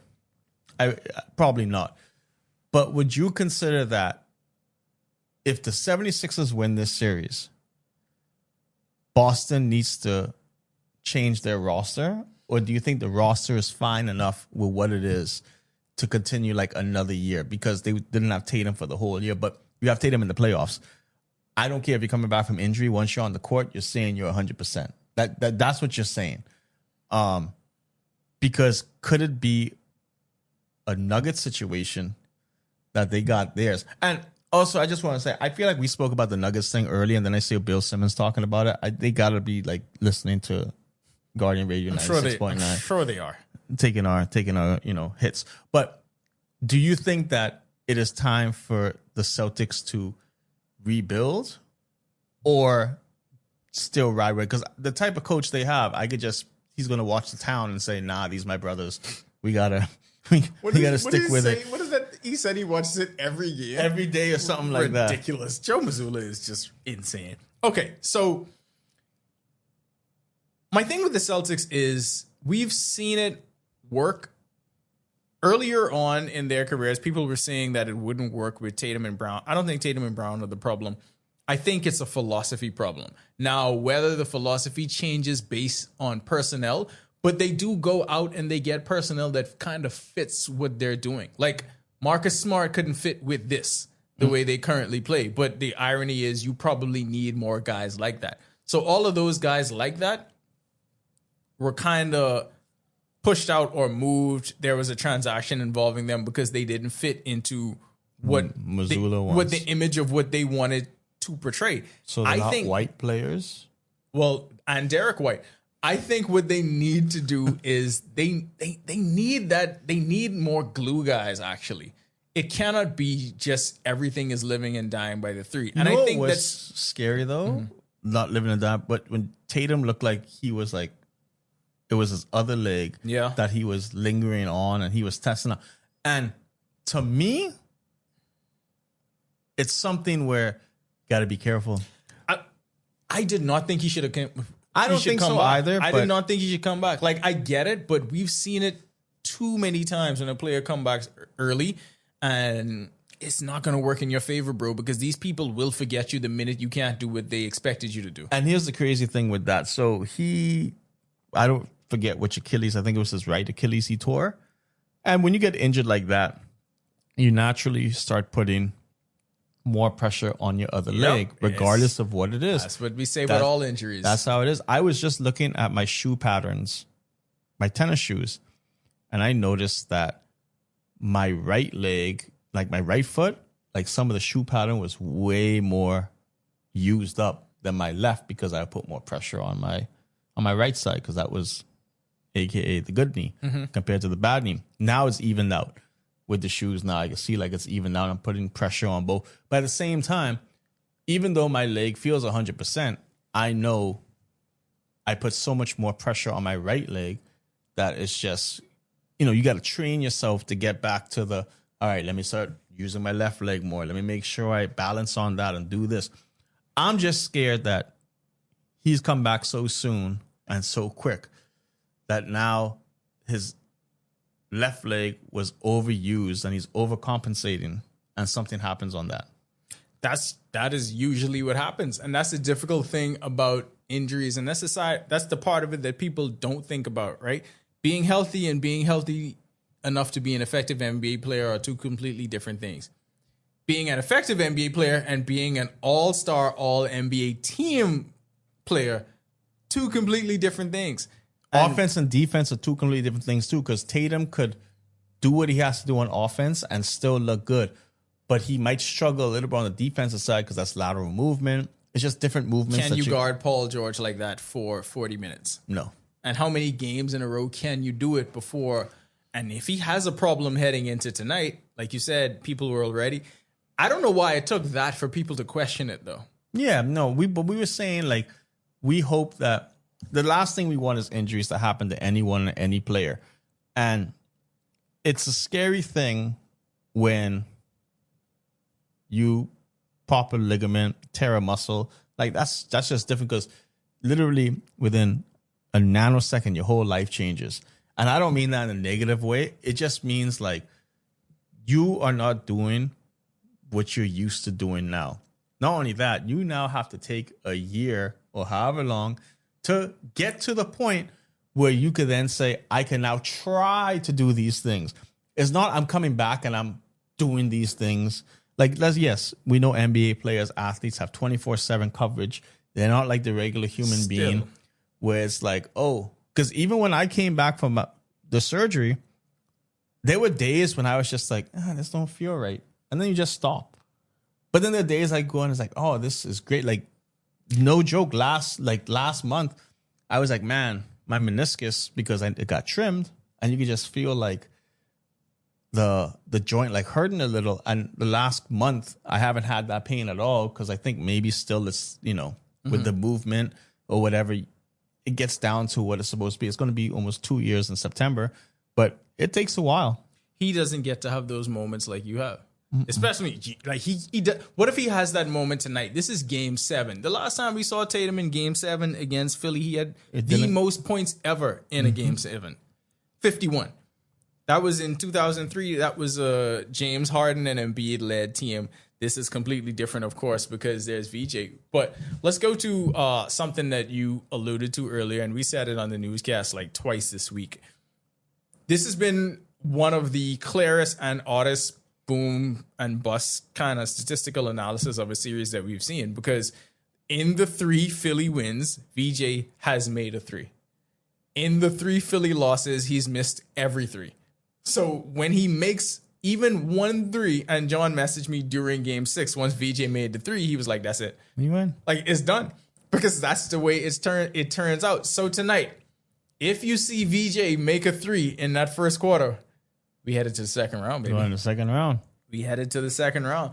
But this one, I think for fans, and especially for older fans, and even if you just like the uniforms, right? The nostalgia of this one is something that the NBA loves to sell. Because Celtics Sixers is something that span across generations. This is one of those matchups where Adam Silver. This is where they won Eastern Conference Finals. That's what they want. They love stuff like this because you can sell this. This is 2 franchises that have been fighting tooth and nail in the Eastern Conference for years. You could go all the way back to Bill Russell versus Wilt. You could go to Bird versus Dr. J. And like I just said, like in 23, you had Tatum and Brown versus Embiid and Harden. Like in so many different generations, you had Paul Pierce and going against AI. Like you've seen this matchup in so many different iterations. Shout out to my boy Antoine Walker. I was a huge Antoine Walker fan. Kentucky. You've seen it in so many different generations, and I just think it's a cool storyline now that we get to have our own in this. Like you get to have VJ be a part of this. And like John said, the NBA world was introduced to VJ scoring 34 in the Garden on the Celtics. Imagine him having an incredible game 7 to get Philly there, and he etches his name into this rivalry. See, this is where you're wrong. Can live forever. Go ahead. When he has an incredible game 7 and etches his name into history, I apologize. We will know that for the years to come, the Boston Celtics will be beneath VJ Edgecombe and the Philadelphia 76ers. That's perfect. Tonight at 7:30 on NBC and Peacock. Boston is favored by 7.5 according to DraftKings. Over under on this game is 206.5. I feel like it's actually going to be a high scoring game. I was surprised at how low it was. Because VJ played defense, man. You're used to seeing the Celtics, but that's the whole Celtics thing. You're used to seeing them score so much, but at the same time, when those threes ain't falling, I think they shot like what, 30 in the low 30s. They shot like enough to lose. That's all I know. So everybody should be locked into this. It's the most important. It is the most important game of VJ Edgecombe's NBA career. I think we can say that definitively. Yeah, no, 100% game 7. This is what you get paid the big bucks, and this is the equivalent of, all right, we know what Maxey could do, we know what Embiid could do, we know what Paul George could do, I know what VJ could do. And once VJ Philadelphia is itching for the VJ type because he is the closest thing I feel that they think to Allen Iverson was. Like that's the closest feel they have of him. You know why? Because he's gritty. Yes. Because he behaved. Yeah. No, that's really what it is. Because he plays defense. But think of the identity of what Philadelphia is, right? Or what Philadelphia sports fans are. That is what they identify with. Like you talked about Kyle Lowry earlier. They identify with that, the way he plays. It's why they loved Iverson so much. And that's a great comparison. They loved Iverson so much because of that same kind of thing. When they were unsure whether they should draft him or not, he won everybody over on draft night just based on the outpouring of emotion. You know what he did? He stood out.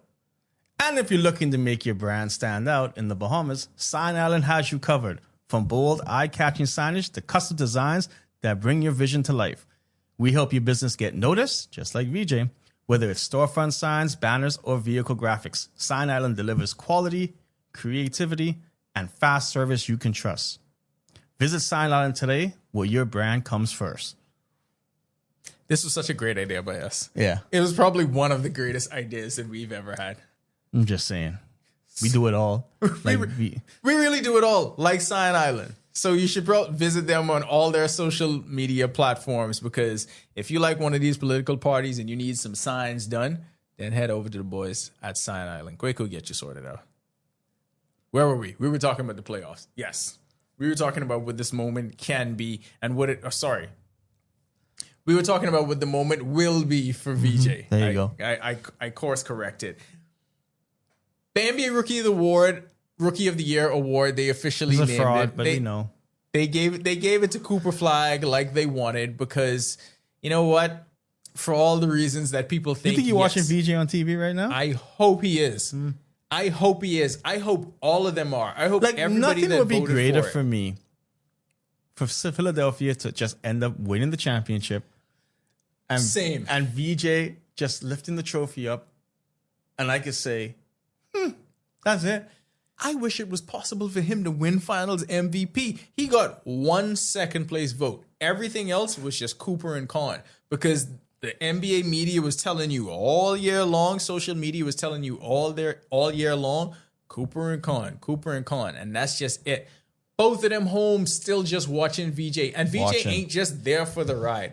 He is a key contributor to this team. He playing 40 minutes a night, whether he has great shooting games or not. You put VJ on either of those teams, he averaging the same thing. He might average more. My bad. Sorry, VJ. Sorry for disrespecting. You could average more.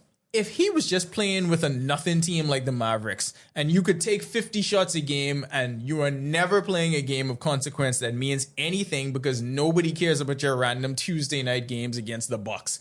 Like, if he could just go off on that. Cooper scores 50 against who? Okay, means nothing. Cooper home watching the playoffs just like the rest of us. Not playing meaningful winning basketball at all. When Charlotte had their little brief flirtation with the almost playoffs, Colin Knippel was on the bench. That ain't They never buddied happened. him. That ain't... Like a great shooter? Like, come on now. But here's the difference. Buddy would never be on the bench in that situation if he was playing in the playoffs.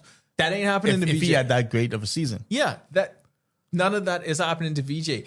So to me, all of that is indicative of who is going to be the most impactful, right?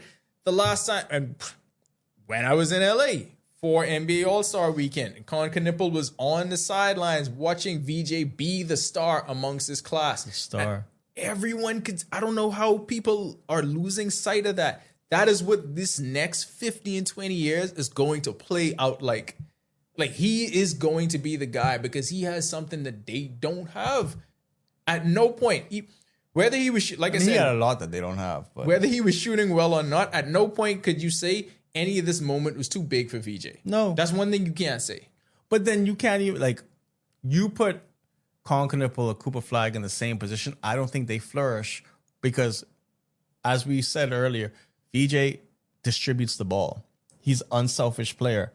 Where it's like, Colin Knippel, you can see he's trying to shoot all these threes and playing this ISO ball. Cooper, I think Cooper is a great player. Don't get me wrong. Not as good as VJ. But the situation was he had nothing.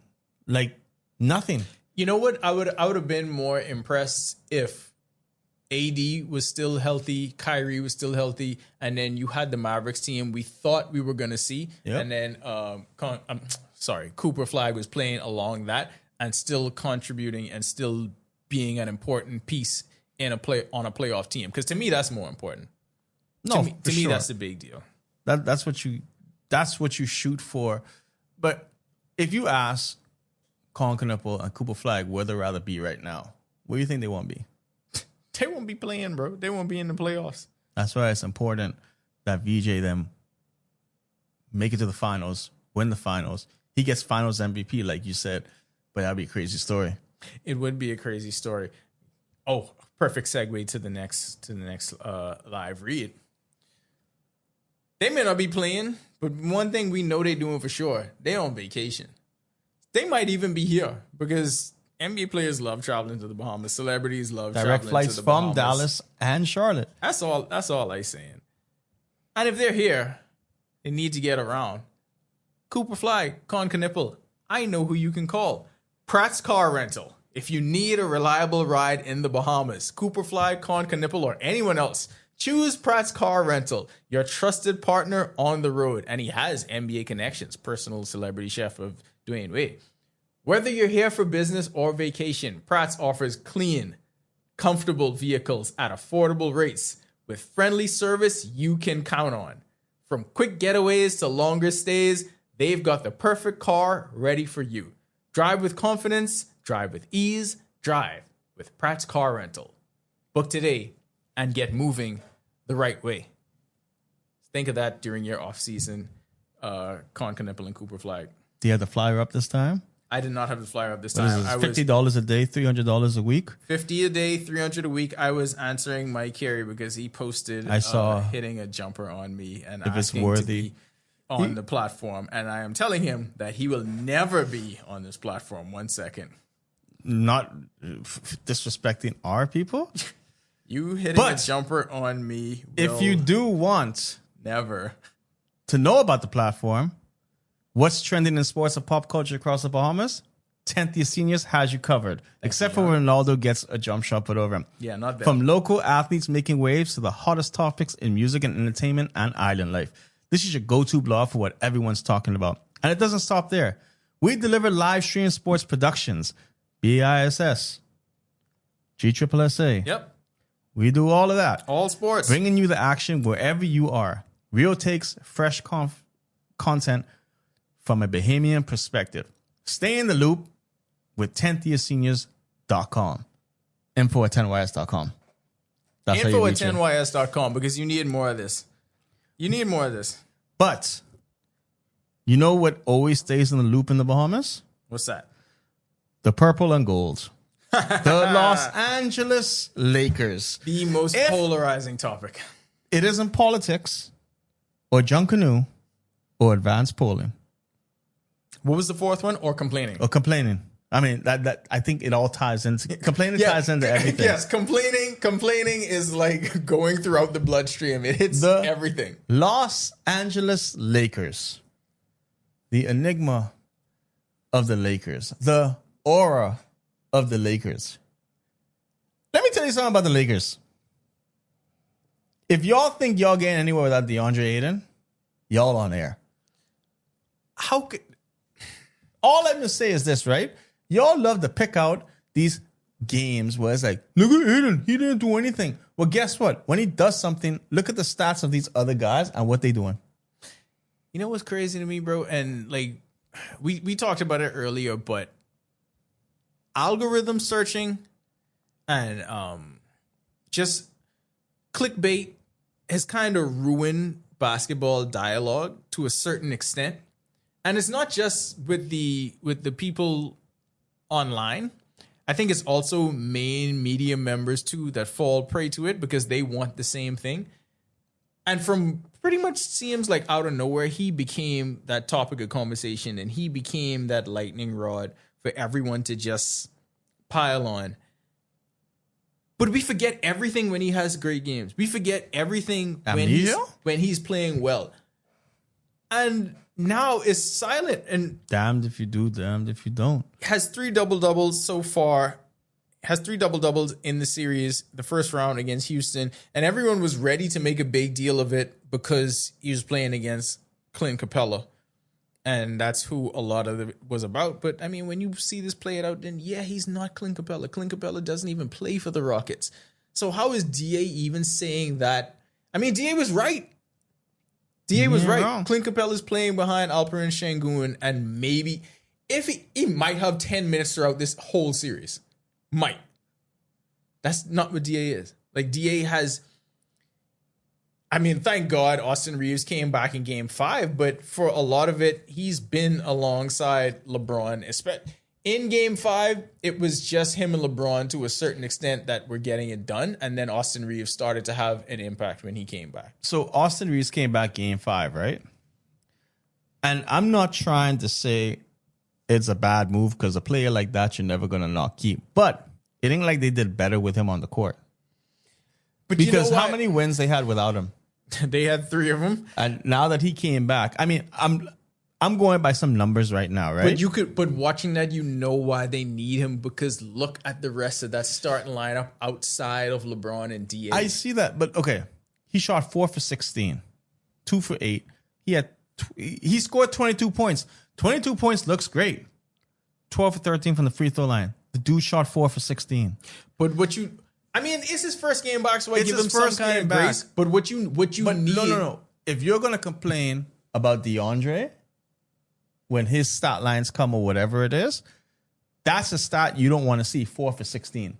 I had a bigger problem with Luke Kennard. Yeah, Luke Kennard, 0 for 4. In 1 how many point. minutes? 31 minutes. Jackson Hayes, 0 points, 0 field goals, 0 assists. Luke 1 Kennard- assist, 1 rebound, 1 turnover. Luke Kennard had he scored over 20 points in both game 1 and game 2. So that obviously was a big part of the reason why they got out to that lead in the series. You can't just disappear like this. DA had 18 and 17. You can't What just more? disappear What like more this. you asking at 38 minutes? What more you asking for him? What more? Yeah, we know that he has those games where he has the one-offs, and I always feel when he has those games, he rebounds pretty strong. Remember, he got kicked out the last game or the game before because of a elbow that slipped. Oh, that Like garbage call. Yeah, the rules were crazy. They shouldn't have followed the rules then. But yeah, no, that call was it wasn't a good call. But now I'm looking at plus minus, right? Hachimura and Aiden were the only two in the plus category. Aiden plus 2, your boy plus 5. Everyone else is in the negative point spread, plus minus. But it's like, let's see. As we're recording this, we hope all of this is a moot point, because we're not going to be privy to What happens tonight? We're not going to be privy to. Here's how we do it. Game 6 tonight. Game 6 Friday night. Yeah. So if the Lakers have won the game, which, we're recording post, it's going to be because it was a team effort. And look at everyone. And Luke Kennard scored his 10 points. And Aiden probably will have a, let's say, 14.6 rebound, 7 rebound game, right? And then everyone's going to start hating on DeAndre. Oh, he ain't doing enough. This and that. He's not a number one pick. We just have to win the game, right? Y'all need to shut up about him. And y'all need to understand he's doing what he's being told to do. We talk about VJ being a 4th option. It seems like DeAndre's a 5th option on the court at times. And Luke Kennard is there to hit threes, not Colin Knippel the situation. Listen, for any age, LeBron has been great, but LeBron don't even want to be the primary scorer every night. No. That's not where he is. When he has to be, he will. But it's crazy to me that people think he wouldn't settle into the role of who he is, because he's one of the most self-aware basketball players I think we've ever been. We've ever seen. Rarely do you have a superstar like him the way he is. But another thing I find fascinating about this whole thing is that you have self-professed Laker fans that actually are rooting against that success which is insane. However they feel about LeBron or however they feel about Ayton. And I get so disappointed in hearing Bahamian fans talk about DA sometimes that I feel like they worsen the Americans at points. Because, whose side are y'all on with this whole thing? Which is crazy, because I'll be like, people, I can't even get in arguments with people here. And don't get me wrong, DeAndre has games where they're disappointing. They're not up to the standard that you think DeAndre's happy. I also feel like that's okay though. Yeah, it's okay, but you think of all people in the world, when DeAndre doesn't have a good, let's put it this way, when your team wins, it doesn't matter what you do. Your team wins. But if he has a game and they lose and he didn't do as well, DeAndre isn't I'm the happy-go-lucky. He'll go in and be like, nah, I'm upset with my performance. I got to do better. And he's been saying this all season about taking accountability and showing people that, no, he could play ball. He is a reason why the team is going to win. Let's put it this way. Luke Kennard ain't the savior. No, but he should contribute. He should, yeah. 1 point, from your starter, 1 point. Literally, the bench scored 26 points. 22 came from Austin Reeves. So I can see Austin Reeves going back in the starting lineup now. Has to. Over Luke. Has to. Maybe Luke has to come off the bench to feel comfortable. I don't know.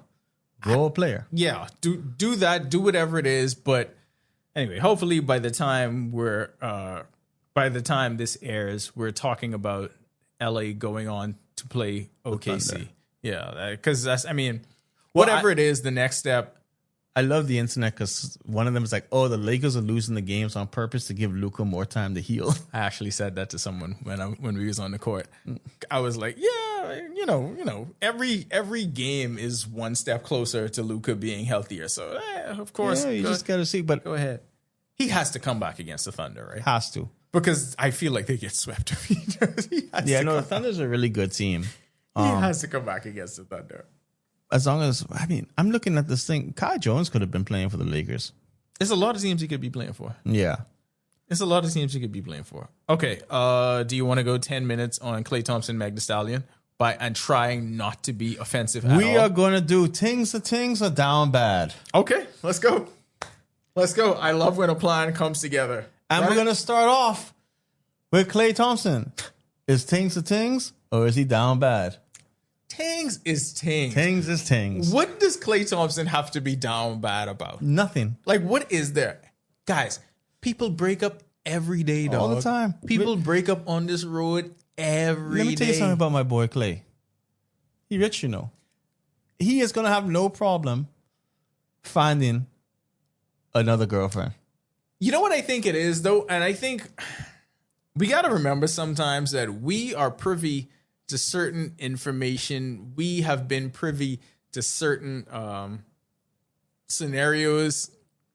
We have some insight into the mindset.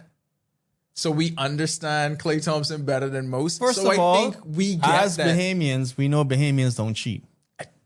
So I wasn't even going there with that. I'm just saying, I just said they broke up. That could be for any reason. I understand, but I'm just saying, people could say privy, what information you're privy to.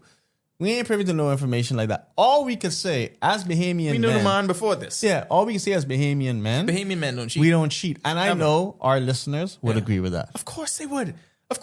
So the world now thinks that allegedly the first Bahamian man to cheat has caused this uproar. Yeah. And I just don't see it happening. happening. Anyway. You know what? This is why the internet is dangerous. Misinformation. So dangerous. About Klay. Because like I said, these are two adults. These are two grown people. If it ain't work, it ain't work. It ain't work. The only thing that's factual is that they appear to not be together. And that is okay. But what I hate, yes, things is things for Klay. What I hate is that this has somehow turned into the avatar for gender wars in general. Now it's just become men versus women. Here's the second segment. And now it's become who's more famous, who did what for who. You're messing up things. Things are down bad. Sorry, my bad. Go ahead, run this. Megan Thee Stallion fan base. Things a thing or down bad? He down bad. Ain't no things and things in my book. Here's why I say things is things, right? See, this is why you're wrong. I can't be wrong. Here's why things is things. Because I know you said it was one of the favorite pastimes of Bahamians, complaining. Mm-hmm. That may be the favorite pastime of this generation on the internet. Because they're not actually concerned about her happiness. What they get is a reason to complain. This is why I said Megan Thee Stallion fans. Yeah.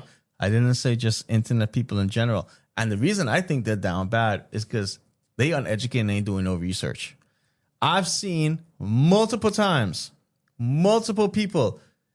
Who was Klay Thompson? Oh my God. But this is why they down bad. Oh my God. Who was Klay Thompson before Meg Thee Stallion? Klay Thompson was an NBA champion, all-star. I don't even think we need to run off resume. Just go ahead. There's so much to it. You cannot be that ignorant and uneducated. You can.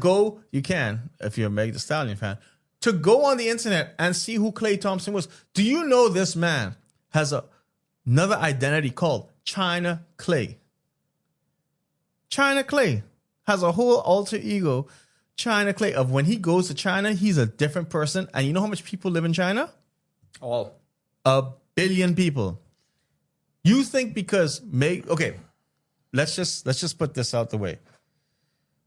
I getting a little heated here. I can tell, but I was just letting you cook. Let my boy cook. All I'm gonna say, because I might have said some things that your boy said to Rick Fox on the air.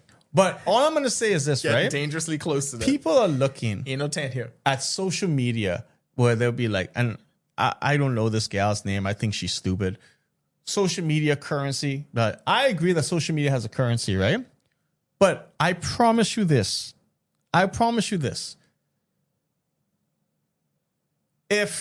So me and Ronaldo have Instagram accounts, right? And we got our followers, right? Cool. But I promise you, if a gal had an account, she will have 4 times as many followers as us based on being a gal.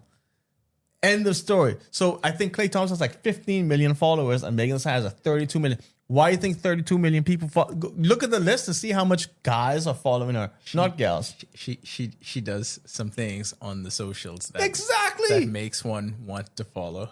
That, She does some things that are you know what Klay does on socials? pleasing to Shoots, the male gaze. make baskets, and favorite pastime, going on the boat. Hey, here's the thing, and this is how She seems like a good time. this is how you can tell like how She seems like a fun woman. Yeah, I know for sure.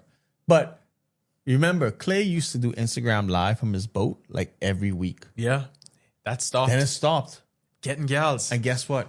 He came back a couple days ago. Megan the Shepherd would never stop that. Let me tell you something about men. We simple creatures, right? Very simple creatures. But Talk to do us. not take away the joy that said man have with his boat. That is his thing. This proud Bahamian man took you to poop deck. Poop deck. You know how sacred poop deck is to us? Sacred. It means a lot. That means a lot. You know Ask what any means Bahamian more man in a than poop relationship. deck? Bringing her to the country that your father was born in. Because guess what? We are all Michael Thompson's cousins. We are all cousins of the So Thompson we were family. all welcoming you in As to the family. Bahamas. As As family. family. As You were family. invited to the South House. You I'm definitely taking the was. invitation away. Oh my God. Megan Thee Stallion no longer invited to the South No, Side. that invitation is gone. Because she told people that a Bahamian man cheated, and I don't know how any of that rhetoric ever hit any. You know what? There needs to be more regulation on social media because I feel like Instagram should have taken it down. False advertisement. Yeah, they should. They should have taken it Misinformation. down. Could we have community noted them? I feel like we should. Yeah. We should have community noted that because it should have been an error that popped up. When she clicked send, there should have been an error that popped up. Well, this is a unable lie. to recognize because this cannot What be is all this factually AI based. for if the AI Yeah. can't read that? Yeah, like you know that didn't happen. But like why does it even matter which one is more famous or who has more money or who has the following? What It doesn't what does that matter. have to do with anything? Nothing. Because at the end of the day, they're two human beings. And if it doesn't work out, it works out. If it works out, it works out. I can care less what people are doing in their private life. That's what As I'm long as they're saying. happy. I see Clay back on the boat. I'm happy for the guy. I'm happy for the, you know what? I want to go on the boat. I want to go and, have a good time on the boat. Because then I'll be playing Bahamian music on the boat. And you know who's going to be vibing? Everybody. Everybody. Like I just don't see why. I guess people can make gender wars out of anything, but I'm like, why in the world are we fighting each other or taking this PLP F&M stance on men and women because this one very rich couple broke up? I feel like everyone's going to be okay in this. And What are we doing? Here's the crazy thing, and I'll say this. So in the Bahamas, we already know that these women, I don't even know what you're about to say next, but that's just funny. they go side with Megan Thee Stallion. All women everywhere. Because it's a guy. Let me tell you something. Too bad we don't have the cameras recording. You've so I been can telling put them a this. lot. You wanted to look into your camera just wanted now to and look point. into the camera and point and do the whole spiel. What Klay Thompson has done for the Bahamas is much more substantial than what Megan Thee Stallion could ever do for the Bahamas. And let me start off with this dude been coming down to Jeff Rogers hoping a basketball camp for the Bahamian youth, right? So this is before like all of our NBA guys were there. He was showing the way of saying, hey guys, I'm in the league. I'm Bahamian just like you guys, and I'm here to support and help you guys. Giving back to the youth. He would go there, sit in the crowd, talk, bring his championship rings. Brought his ring. Let kids put on that rings. No, but I mean, after they won the first one. Yeah. After they won the first one, he was here. And, it was much more sacred then because that was the only one he had. But he was letting kids put the ring on. Him and Mikey was there doing their thing. It was great to see. Klay Thompson gives us exclusive interviews. Yeah. During pregame, when the Warriors have a rule, apparently, they don't do pregame interviews. But guess what? The man sees I'm Bahamian. He's like, brothers. Did the first 10 YS drop. Did the first 10 YS drop without hesitation. Yeah. This is Klay Thompson, Golden State Warriors. Without hesitation. Now, what else has Klay Thompson done? Klay Thompson has helped sponsor the Bahamas men's national team. Y'all ever see the national team uniforms? Answer. Y'all see the logo with on there? Klay Thompson. That is an international logo, like John said, from a major Chinese brand, Global Clay. And he took that global brand and brought it down You realize, and make sure we outfitted on whatever run we going on. That's what Klay Thompson exactly. does. Klay Thompson made sure that we were uniform, looking sharp, where everyone's like, where I could get these uniforms from. You know what? Maybe if y'all don't create a scene like this, I can then talk to Klay and say, Klay, let's get these things down here for the Bahamian people. But we need people to start acting right. We need people to start pulling scene. Don't I like pull that no you scene. said that just now because all of this started on one Sunday afternoon when one person decided to pull scene. Why we just can't break up and nobody pulls scene? Nobody pulls scene. We ain't got to pull scene. Why are we habitual scene pullers? To what end? Also, I feel like Ministry of Tourism is messing up by not putting Klay on a boat for a commercial. Like, let him. You know what? They should like. I know we love wasting money with government. We should just buy him a boat. Beaches and parks. Put Klay Thompson in beaches and parks. Sorry, go ahead. Yeah, but we should buy him a boat, right? Mm-hmm. And have him start his journey from San Francisco and go through the Panama Canal and document the whole journey of him being in those ugly waters. And when he reaches the Bahamas, Beautiful waters. be like, I'm home. Ah. Like, I'm home. Like, the second you hit an agua, but look at this water. It could be a metaphor for how he is now cleansed and free of the stress and drama of all of those other things. Yes. Anyways, Klay Thompson has done more for the Bahamas than Megan Thee Stallion could ever do in her lifetime. Did you pay any attention to the NFL draft? One thing I did pay attention to. Hold on. Miami Dolphins fans post NFL draft. Things are down bad. I don't care. Let me tell you what I saw about the draft, right? What did you see about the draft? I thought the pick was good for the Dolphins, just by the way. Cameron Protector, strong name, big guy. Yeah. I mean, he's the one that had the 1972 on his knuckles, right? It's destiny. Anyways, my thing is this, right? I feel I'm already going to say who Rookie of the Year is going to be. Mendoza. You joking? Okay, sorry. Look, when you watch the draft, the VJ-esque moment I got was from, and I think he has to be Bahamian, Ruben Bain. When that man got drafted, right? Yeah. It was strictly business. Yeah. Everyone was going to the mirror and doing the whole, putting their hat on and rubbing their hands and doing all that. Ruben Bain gone, grabbed the hat, and kept going. Then he saw his team's logo, slapped the logo, get on stage and say, ready for business. I wanted him to be a Baltimore Raven so bad. I know it was impossible. But he seems like the kind of person that is going to be Rookie of the Year, Ruben Bain, right? He is going to have a great career. He looks like he's 34 already.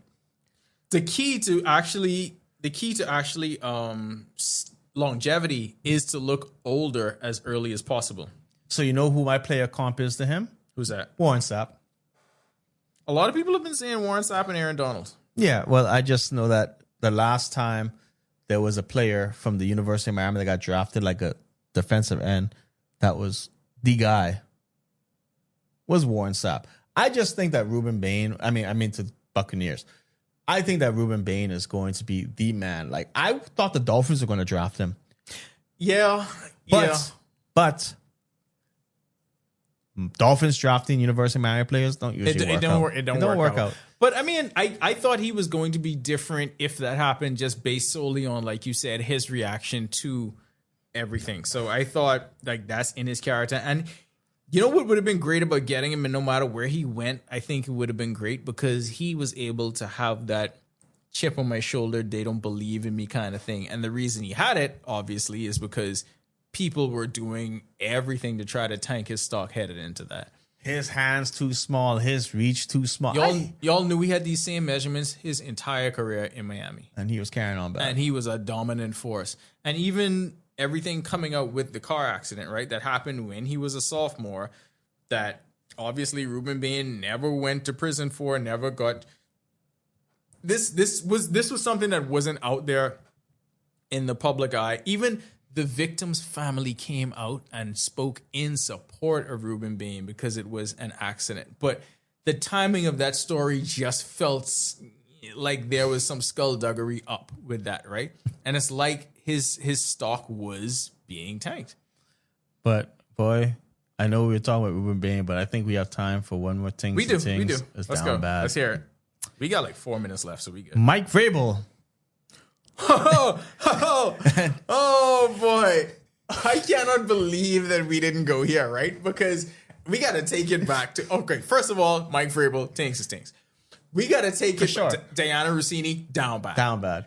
We got to take it back to the Meg and Clay thing, because there was nobody on this planet happier to hear that news than Mike Vrabel and Diana Rossini, because they was like, oh my God, we are out of the news cycle.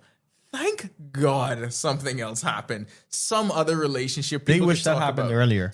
Some other relationship people could talk about for a split second. And even the fact that there was a sports figure in it kind of gave the sports community something that they could feed on, because Mike Vrabel and Diana Rossini was running the road. They had the worst PR team telling them what to do with stuff. Boy. It's almost as bad as the PR team that was telling the PLP what to do once all of the beaches and park stuff came out. But they stay silent. Yeah, stay silent and then release a statement that said absolutely nothing. But everything that came up with that, like, that's another. Why wasn't the gender wars as strong with that one as it was with the Meg and Clay thing? Because ain't nothing happening to Mike Vrabel, you know. Like, this is a nothing story for Mike Vrabel. You know, the only thing that happened, he was like, yeah, I'm missing day 3 of the draft because I got to go to counseling. Diana Rossini is done. Here's the crazy, it's definitely done. Here's the crazy thing with this situation, right? I think they both down bad. Okay. Right? Even though you think Mike Vrabel thinks his thing, I agree to a point, but then I also know he's down bad because it doesn't help that the franchise you play for has an owner that has had his own problems with these type of things. That's why you should be straight. You'll be straight in the franchise, but let's just put it this way. This is the only franchise he ever going to coach for the rest of his life. I don't know about that, John. I don't know about that. He ain't hit no one. He ain't killed no one. Yeah, I don't know. These dudes coach for decades. Yeah. I don't know about that one. But it's like, whoever took those photos, right? First of all, mind your business. Right? Let people vibe. Let people be. Things going to happen. That's what I said. But I think Diana's in worse shape because when you go back and you watch her old stuff, she's done. She's cooked, because the thing is, talk about Tannehill that time, but I'm even talking about like when she talks about her own husband. Do you know what really killed her? All of it. The Spotify playlist. Yeah, all of it. Bro. I think the Spotify playlist is worse because that's like, you don't just share your playlist to anyone. I mean, listen, in the business that she's in, we understand the dynamic. We understand that relationships matter, and now credibility matters more than anything else. And it's just, I just think if the gender wars are going to fight about anything, it should be the fact that both of them were completely in the wrong with each other, but the woman has some extremely punitive measures, and the man who just came from coaching the Super Bowl is going to be back on NFL opening day, and nothing at all is going to happen to him. You know who's got credibility? Who does? 10th year seniors. Oh, we should end with the live read. What's trending in sports and pop culture across the Bahamas? 10th year seniors has you covered. From local athletes making waves to the hottest topics in music, entertainment, and island life. This is your go-to for what everyone is talking about. And it doesn't stop there. They also deliver live stream sports productions, bringing the action straight to you wherever you are. Real takes, fresh content, and a true Bahamian perspective. Stay in the loop with 10YS, where sports meets culture and the game comes alive.